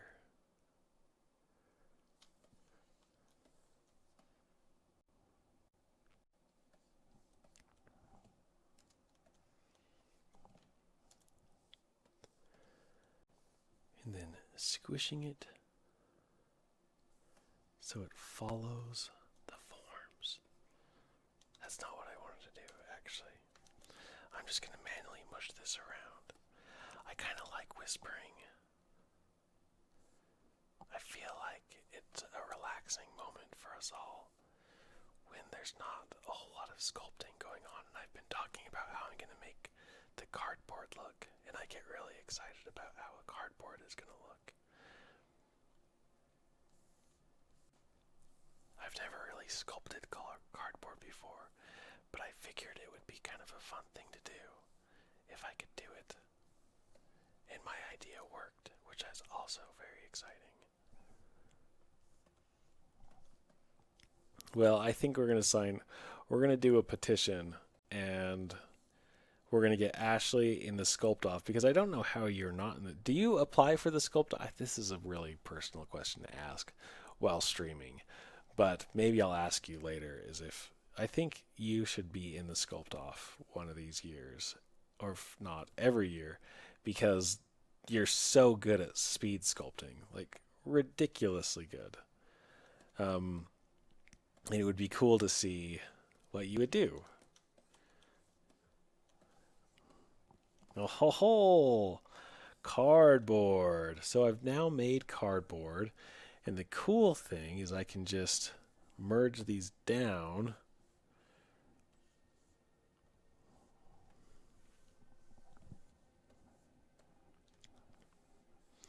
And just kind of what I have, my other thing here is I can just do a drop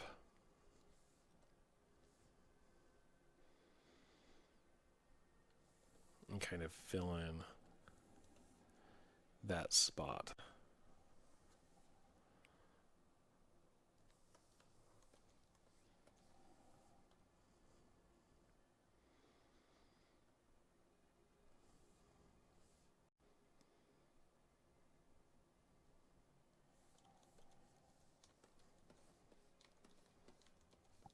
And then I'd probably actually do a split unmask points. So I'm just going to keep these as separate groups. But now I have like a depth of cardboard that I've never had before. And before this crashes, I'm going to save my cardboard brush in my own little dealy thing. Save as my Redbeard cardboard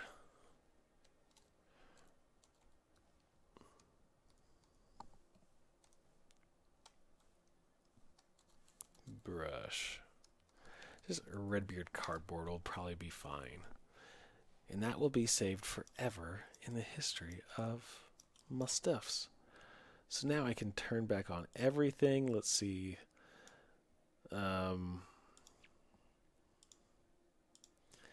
Now the one thing that I'm not doing that I normally do is making folders. I really love the ZBrush folders.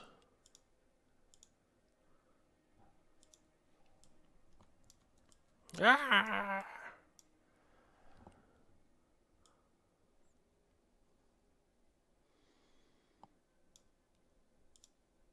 So maybe I'll start doing that and make kind of my folders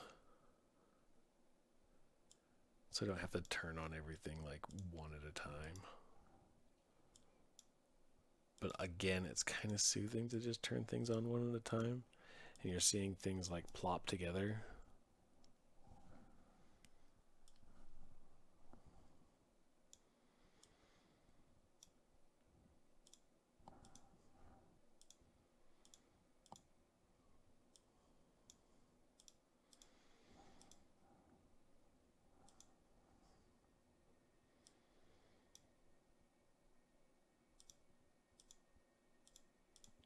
Maybe I'll work on the shoes a little bit.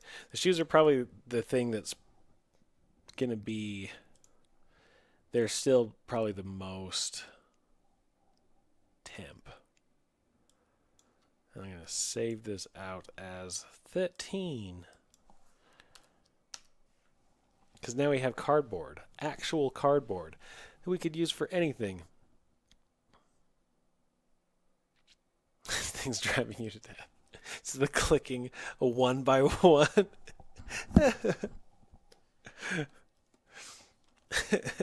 Sorry. Let's make a folder with the shoes. So, a cool way to make a quick folder, because I've got all the block in for it, what I want to do is now just make these separate subtools, because there's a lot of them.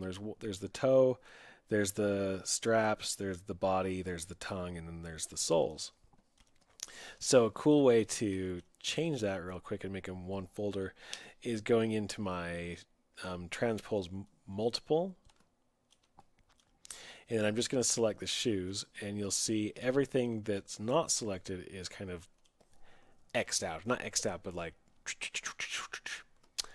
Oh, how can you get used to the ZBrush camera? That's a good question. Are you talking about just the looks of the ZBrush camera, or are you talking about panning around and getting used to like navigating the ZBrush camera? Because I do actually have a very simple method to get used to the ZBrush camera if you're new to ZBrush. Is I recommend getting an object, and I recommend a skull, and to take 20 minutes every day. I'm used to mine, the camera is locked in the actual object, but in the ZBrush, it's not locked to your stylet. Yeah, so there, it can be, if you right click, your camera pans around your mouse. Right now, that's not, it doesn't, if you just click off, if you click off your model, it will rotate, the camera will rotate around your last touch point on the model, but if you use a right click, it will navigate from where you're right clicking.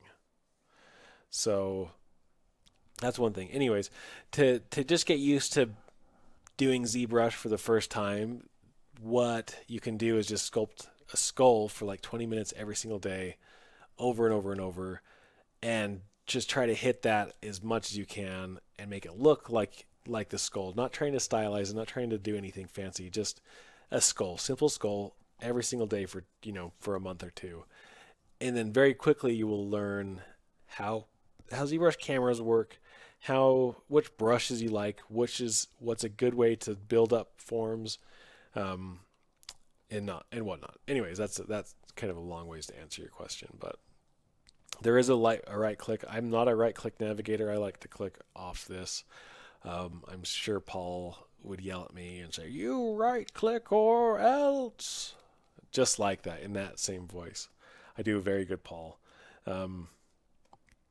Anyways, so now that I have just the feet selected in this multi-transpose thing, what I can do is just do a new folder, and then it says, "Oh, look, you've got several things selected in your transpose tool. Would you like to make a folder with just those things?" And I say, "Oh yeah," and I just name that shoe. So now I can take this and I can play around with it. And one of the things I really like are these deformers. I guess I have to turn off symmetry. Let's see if this works. Probably not going to do that. But what I want to do first is kind of, because his feet are just feeling a little flat and a little too squishy, I want to kind of accentuate them a little bit, and one way I can do that is just by playing around with this shape. So I'm going to turn my symmetry back on and just slowly kind of mess around with that shape just a little bit.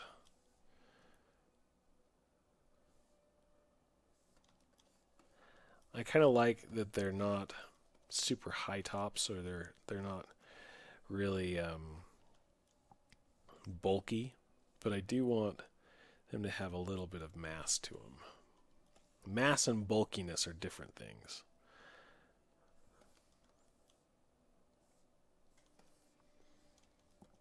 And once I have that, we're going to just turn off everything but the shoe.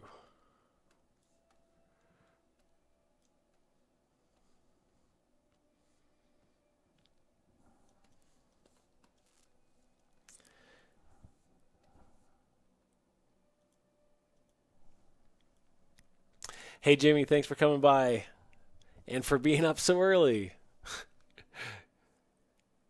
Hi from Korea. Yes. How's it going? Thanks for joining us. So we're just talking about kind of blocking in things and getting our forms right. And notice how low everything is still. Like I'm not working on really high details yet. I'm just working out the core shapes.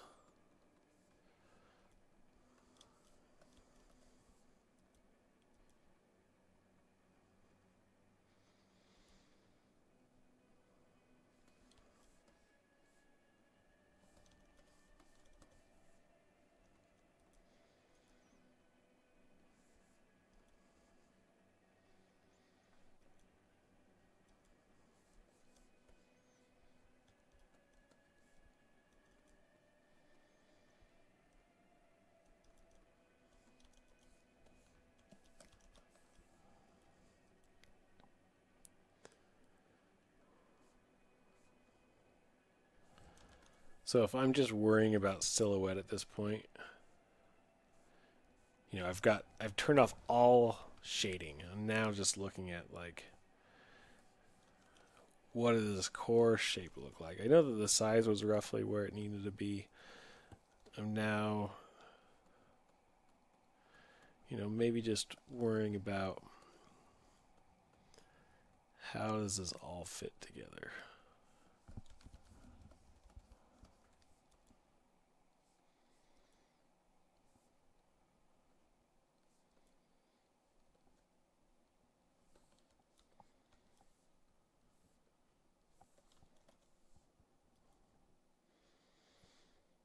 This is something that I really like to do early on when I'm not worrying about details. I'm just trying to get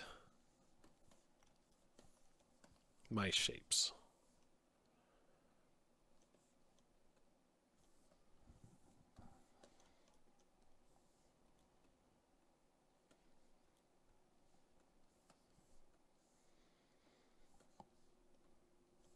Because if I can get my shapes correct early on, it's pretty much simple sculpting on top of that.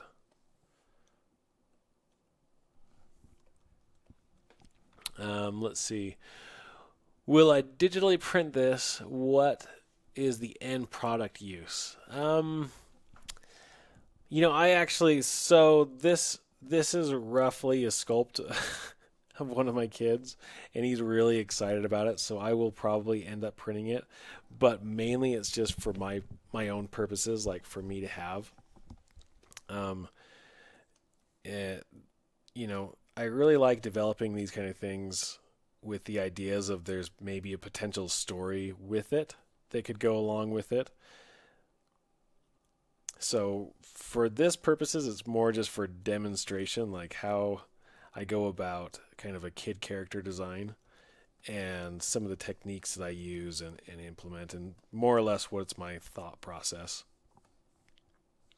But really, this is more just for fun than anything else. Is there a typical camera perspective value in ZBrush you like to use, or does it differ from the project? I normally like to use this, the kind of the highest focal length, the 85 millimeter, just because it's a little bit less. It seems a little bit more like Maya's, to be honest. I mean, it may be a little bit less than Maya's, but this is probably the one that I use 99% of the time. Or I'm not using any perspective at all. So now let's check this with the body.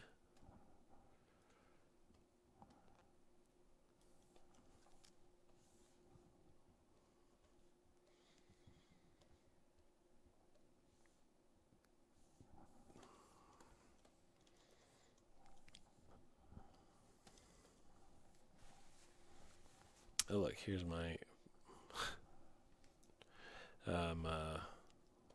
oops, my unposed one. Cool.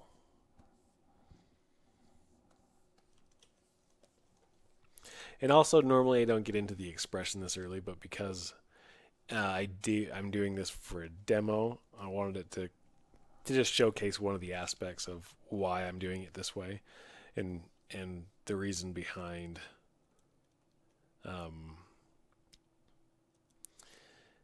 the certain topology that I'm using.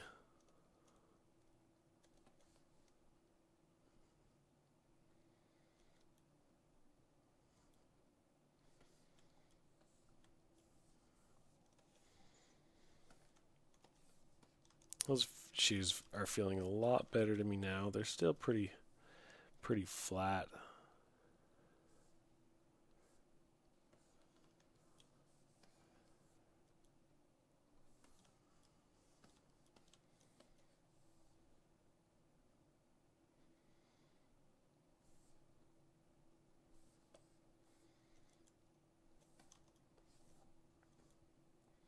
But that's kind of the style that I was going for. Let's bring in my texture back.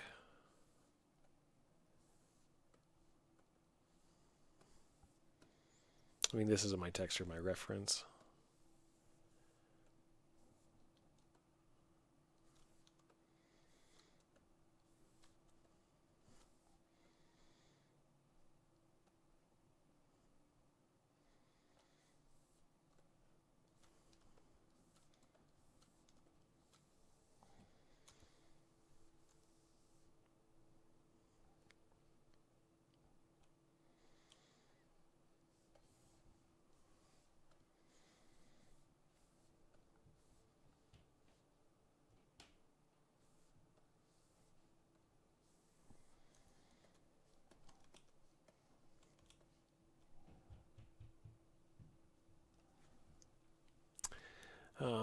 Let me just take a quick break. I'm going to just check something out, and I'll be right back. Don't go anywhere. I'll just leave this here. Be right back.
Okay, I'm back.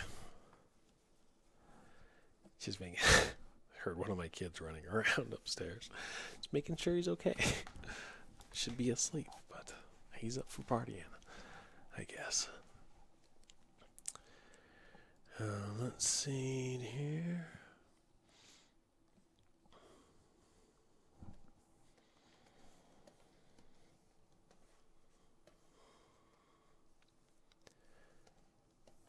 So those, I'm just checking those shoes again. Yeah, they're feeling stronger. Like as I sculpt them out, they'll have a little bit more personality. But I like just the simple kind of curve that they have.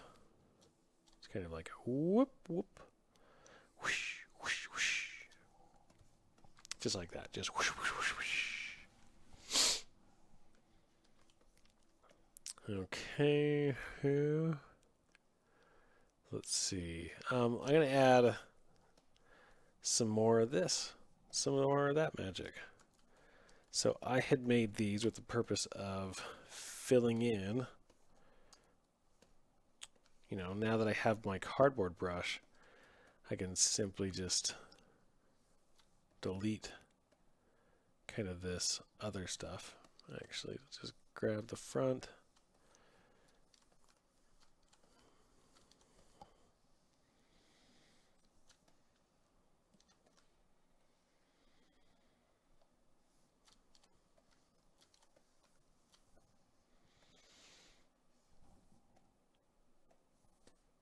I'll do a delete hidden. And now I can do B cardboard brush. I'm going to turn on double just so I can see. Bring it down to a really small. And I'm going to just drag. Actually, I'm going to drag it across this way, the flat part, so I can actually cut it out from the other part.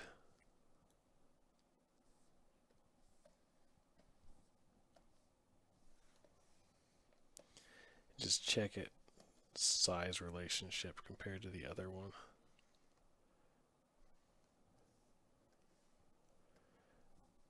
I bet it's on 4.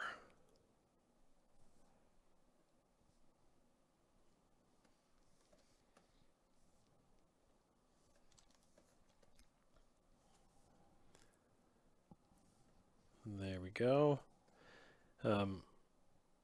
Tap to accept. Now the cool thing I can do is just split unmasked points for now. And just have these two things showing. Let's see here.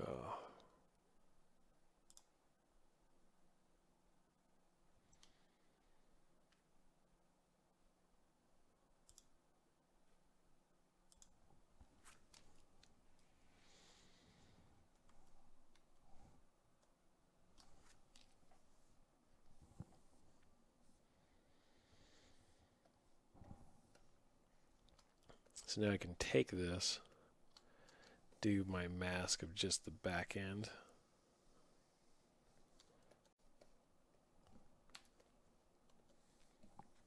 I don't want to move multiple. Okay, plop this in the middle. Oops. I'm holding Alt and tapping on the face, and it's going to take that normal of that face. So I have the exact direction. I can kind of just pull this out, pretend like it was one piece. And then with my move brush, just kind of position everything into place. Now,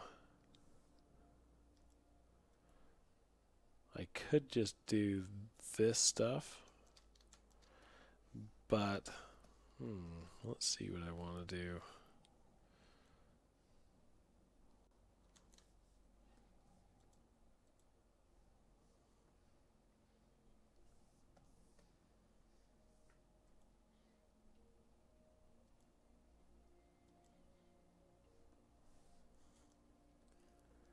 Kind of manually moving some of this and just seeing how it feels. It feels okay.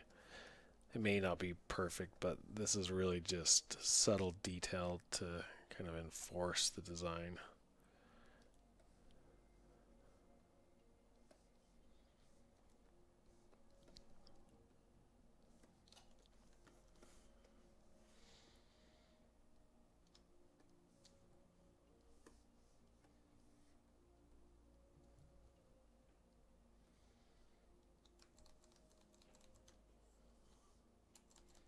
It's like I missed part of the mask back here. I'm going to fix that. So it looks like I didn't mask one little section.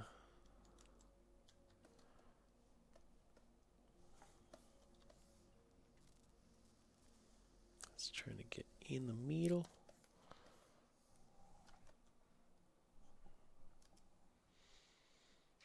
Hey, thanks for coming by and thanks for your questions. I hope some of this helped.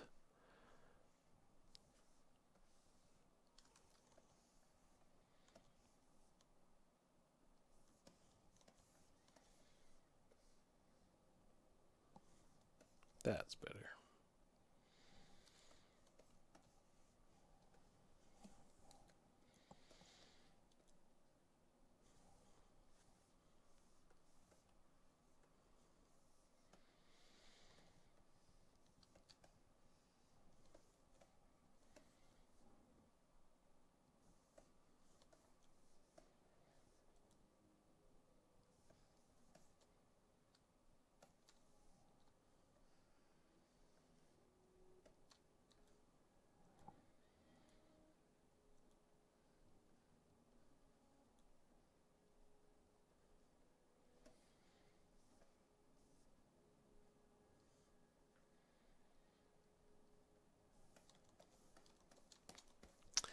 So now to fill in kind of these, like this section, which could be, tricky, it doesn't have to be too hard. So what I can do is just create a new folder called goggles.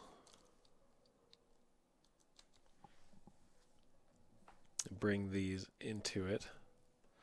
And I am just going to do a simple, on top of this, a Redbeard insert cylinder. I'm going to click and drag and just kind of nearly match that shape. There's not a whole lot of detail there, but kind of a weird cut. Just trying to imagine what an 8-year-old, how he would cut a cube out of, and then just push this all the way through. So I'm going to just split on mask points, and then maybe add in maybe a cube with my Redbeard insert mesh. Oops.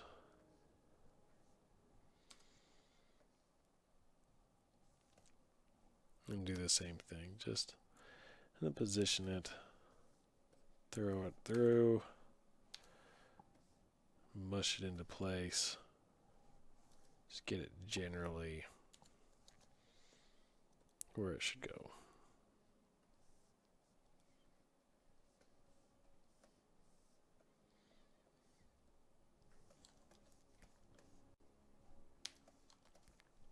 And now I can do what is called a, whoops, we'll do split unmasked points. We're going to do a live Boolean. I'm going to start, have my two starts, have these things cut out. Now if I hit live Boolean, I can now see that these shapes are actually going to be cut out how I wanted them to be. So now it looks like there's a cutout. I can just do a Boolean folder.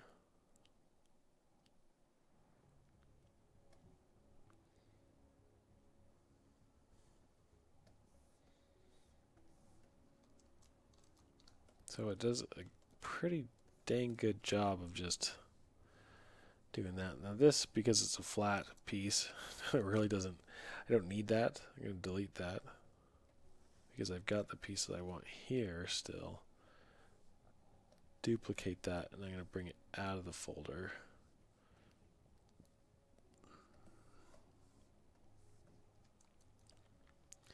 But this is cool because it's just cut out the parts of the goggles that I want to cut out. And now I can do, you know, my polygroup island.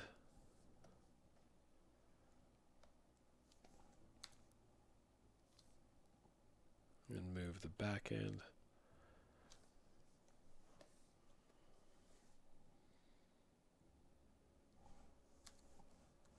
Into place.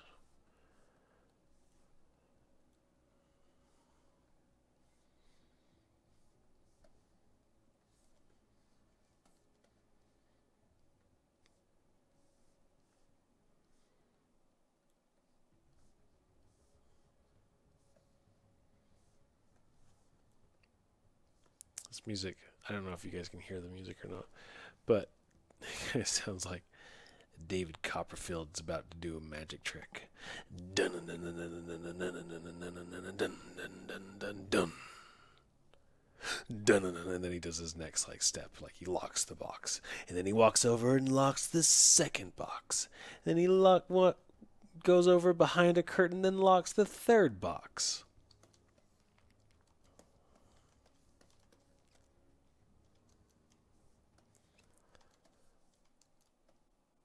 And I can take this, find my other cardboard, do a color picker,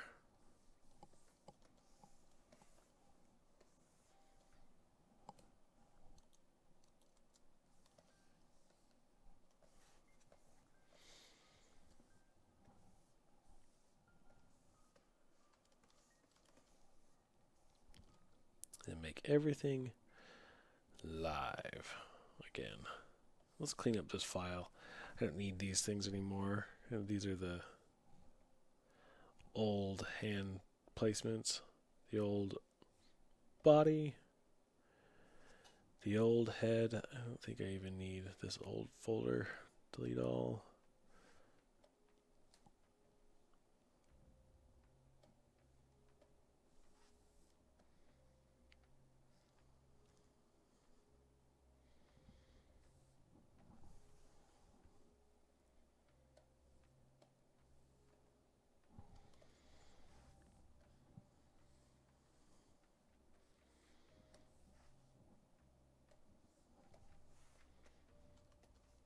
So now I just have everything I need, nothing more. Okay, and save this as 14.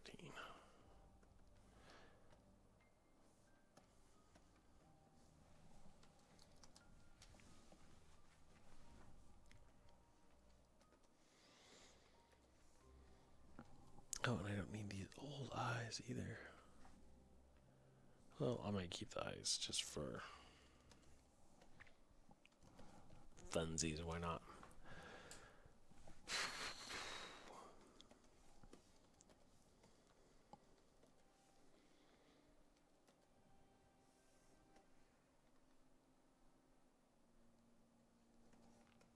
Do the cardboard on this side, on these sides too.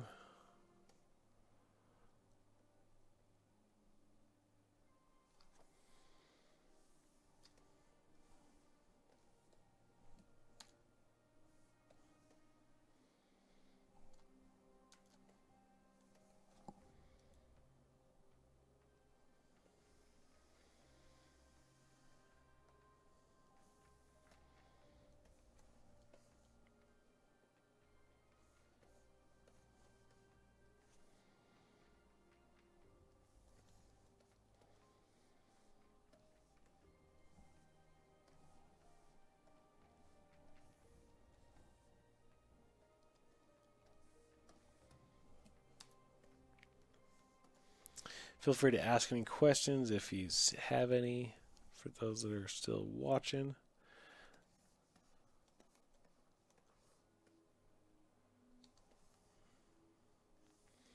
If not, I'm just going to start detailing out some of these pieces.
Cardboard feels good. Just gonna mush this one around just a little bit.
Okay, I'm going to go for about 10 more minutes, and then we're going to call it a night.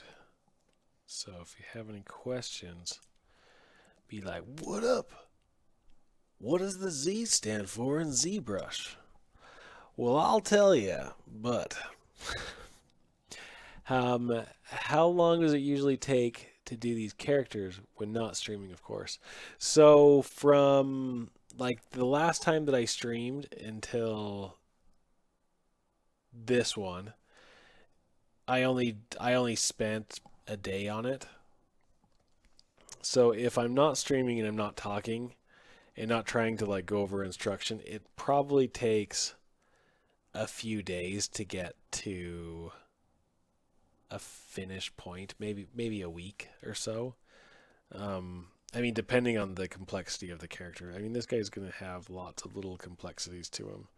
So it may be a little bit more, a little bit less.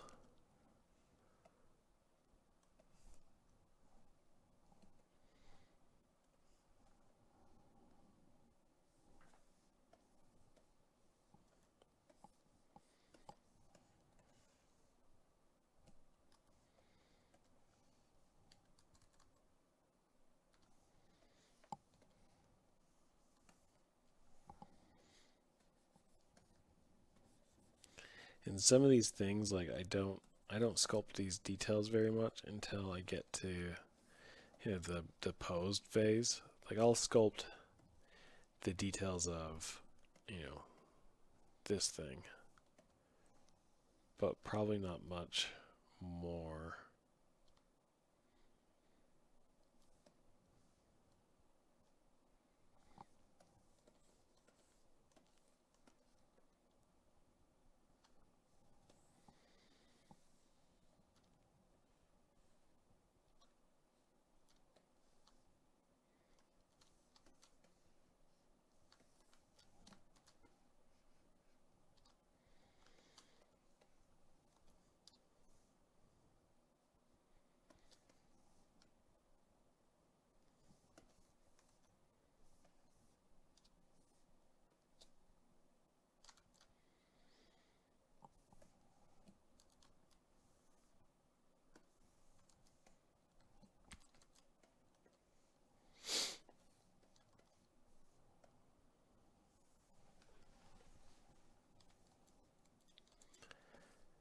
Just adding little bits of detail where I can. I'm actually super slow and new to all this. That's why I'm asking. Oh yeah, I mean, honestly, like when I'm doing a character for work, it's probably more. I mean, when we were doing the Disney Infinity characters, let's go back to that. Each one of those figures, like little characters, the sculpting time was probably a month to six. It was probably about 6 weeks per character, and that's including revisions and time, you know, feedback and all that goes into those characters. So it's a lot. Don't feel like you need to rush it. I like going slow. I like making kind of little bits of progress. If that's a good thing or not, I don't know if it is a good thing or not, but you know, I like thinking through as much of the design as I can before getting into like the high details. So don't feel like you need a rush.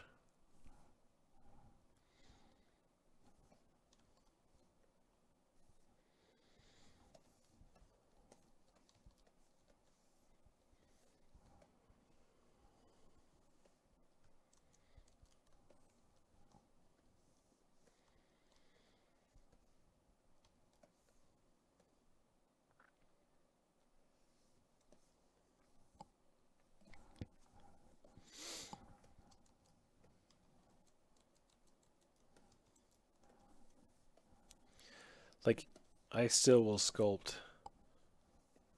kind of on these details, even though there's not a lot of topology here, or I mean, there's not a lot of polygons, but I'll still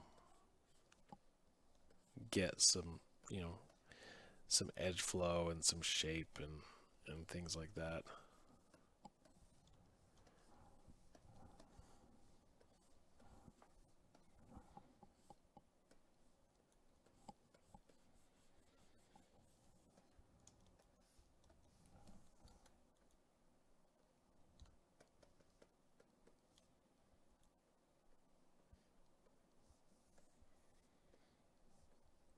You know, finding the breaks in folds is nice, and you know, I'm not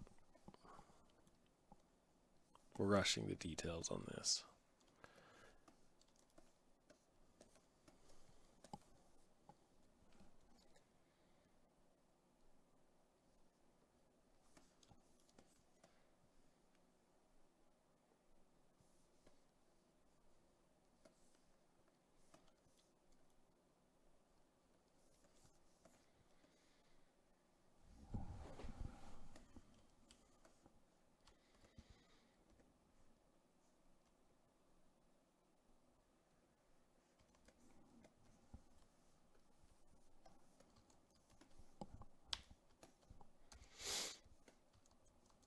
Little things I do, you know, I'm not really sculpting on this very much.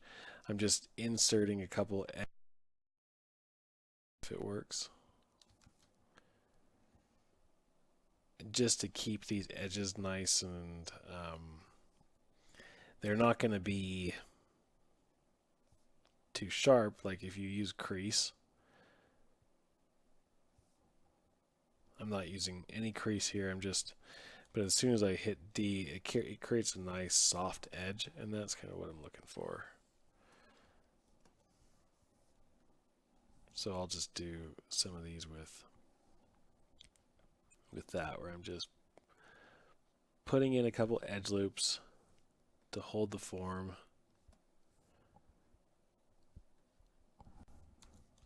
And then hitting D to see the dynamic subdivision and see how it holds.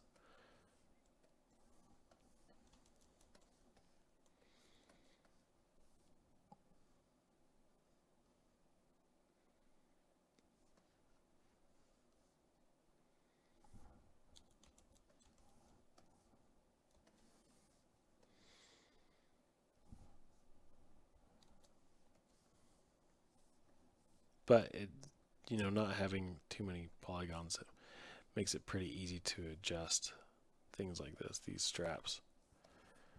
When they're penetrating or they're doing some weird stuff.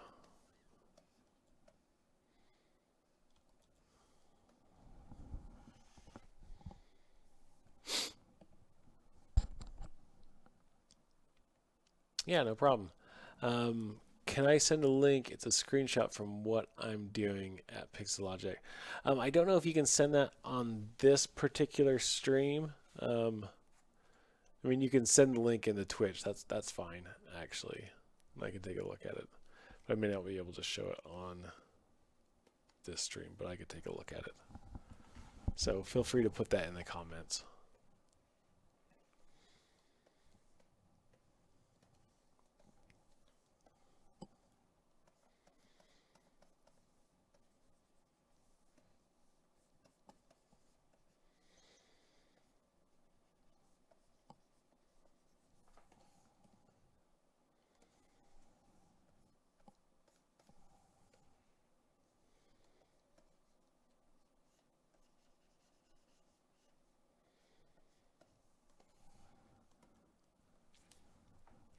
I'm going to take a look at it there. Just a second. Okay, I see what you're doing.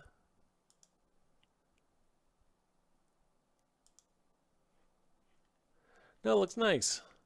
Some good block-in shapes there. One thing you might want to look for are these orb crack brushes, these orb brush sets that are really pretty cool. They're, I think you can find them on Gumroad, actually. Let's see if I can find the link.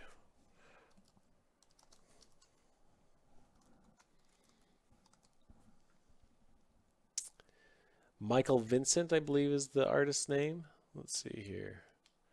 So he's got a full brush pack, and these are great, especially for environment and kind of stylized environment stuff. So I'm just shared a link on that, and he's got some great stuff.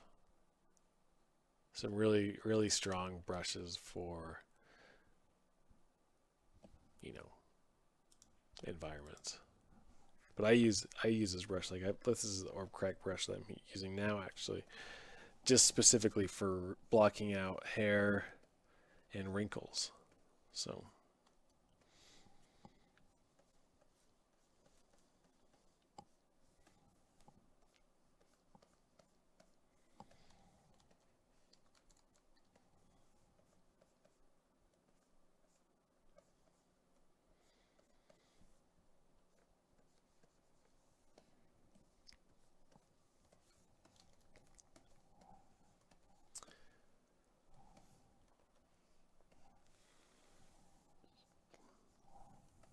oh yeah, of course.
So again, like I'm just kind of still blocking out where wrinkles are going to go, how things are going to penetrate, and I like blocking out kind of wrinkles with these orb crack brush because it really does a good job of, of pushing and kind of pulling the shapes without doing any masking. It just kind of pushes some good stuff.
Just testing to see if I like, how,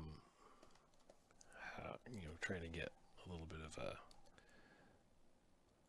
those gym shorts.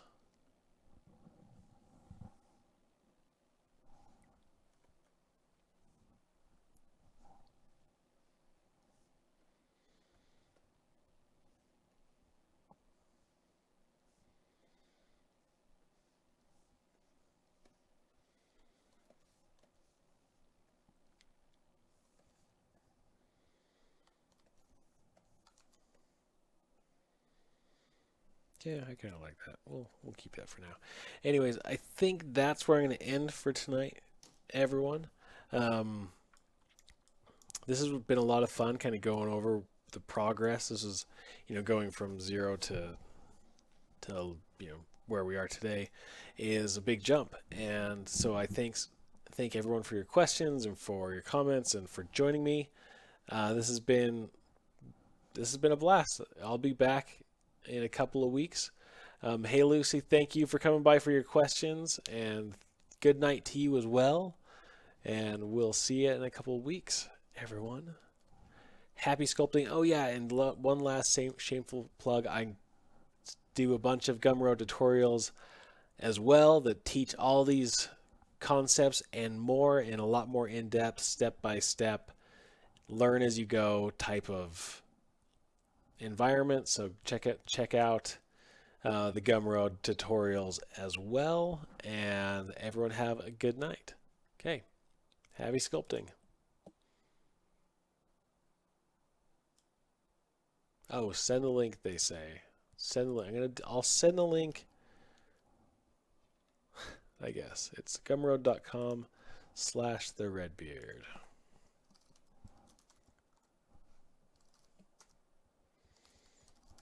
/Redbeard. That should take you to it.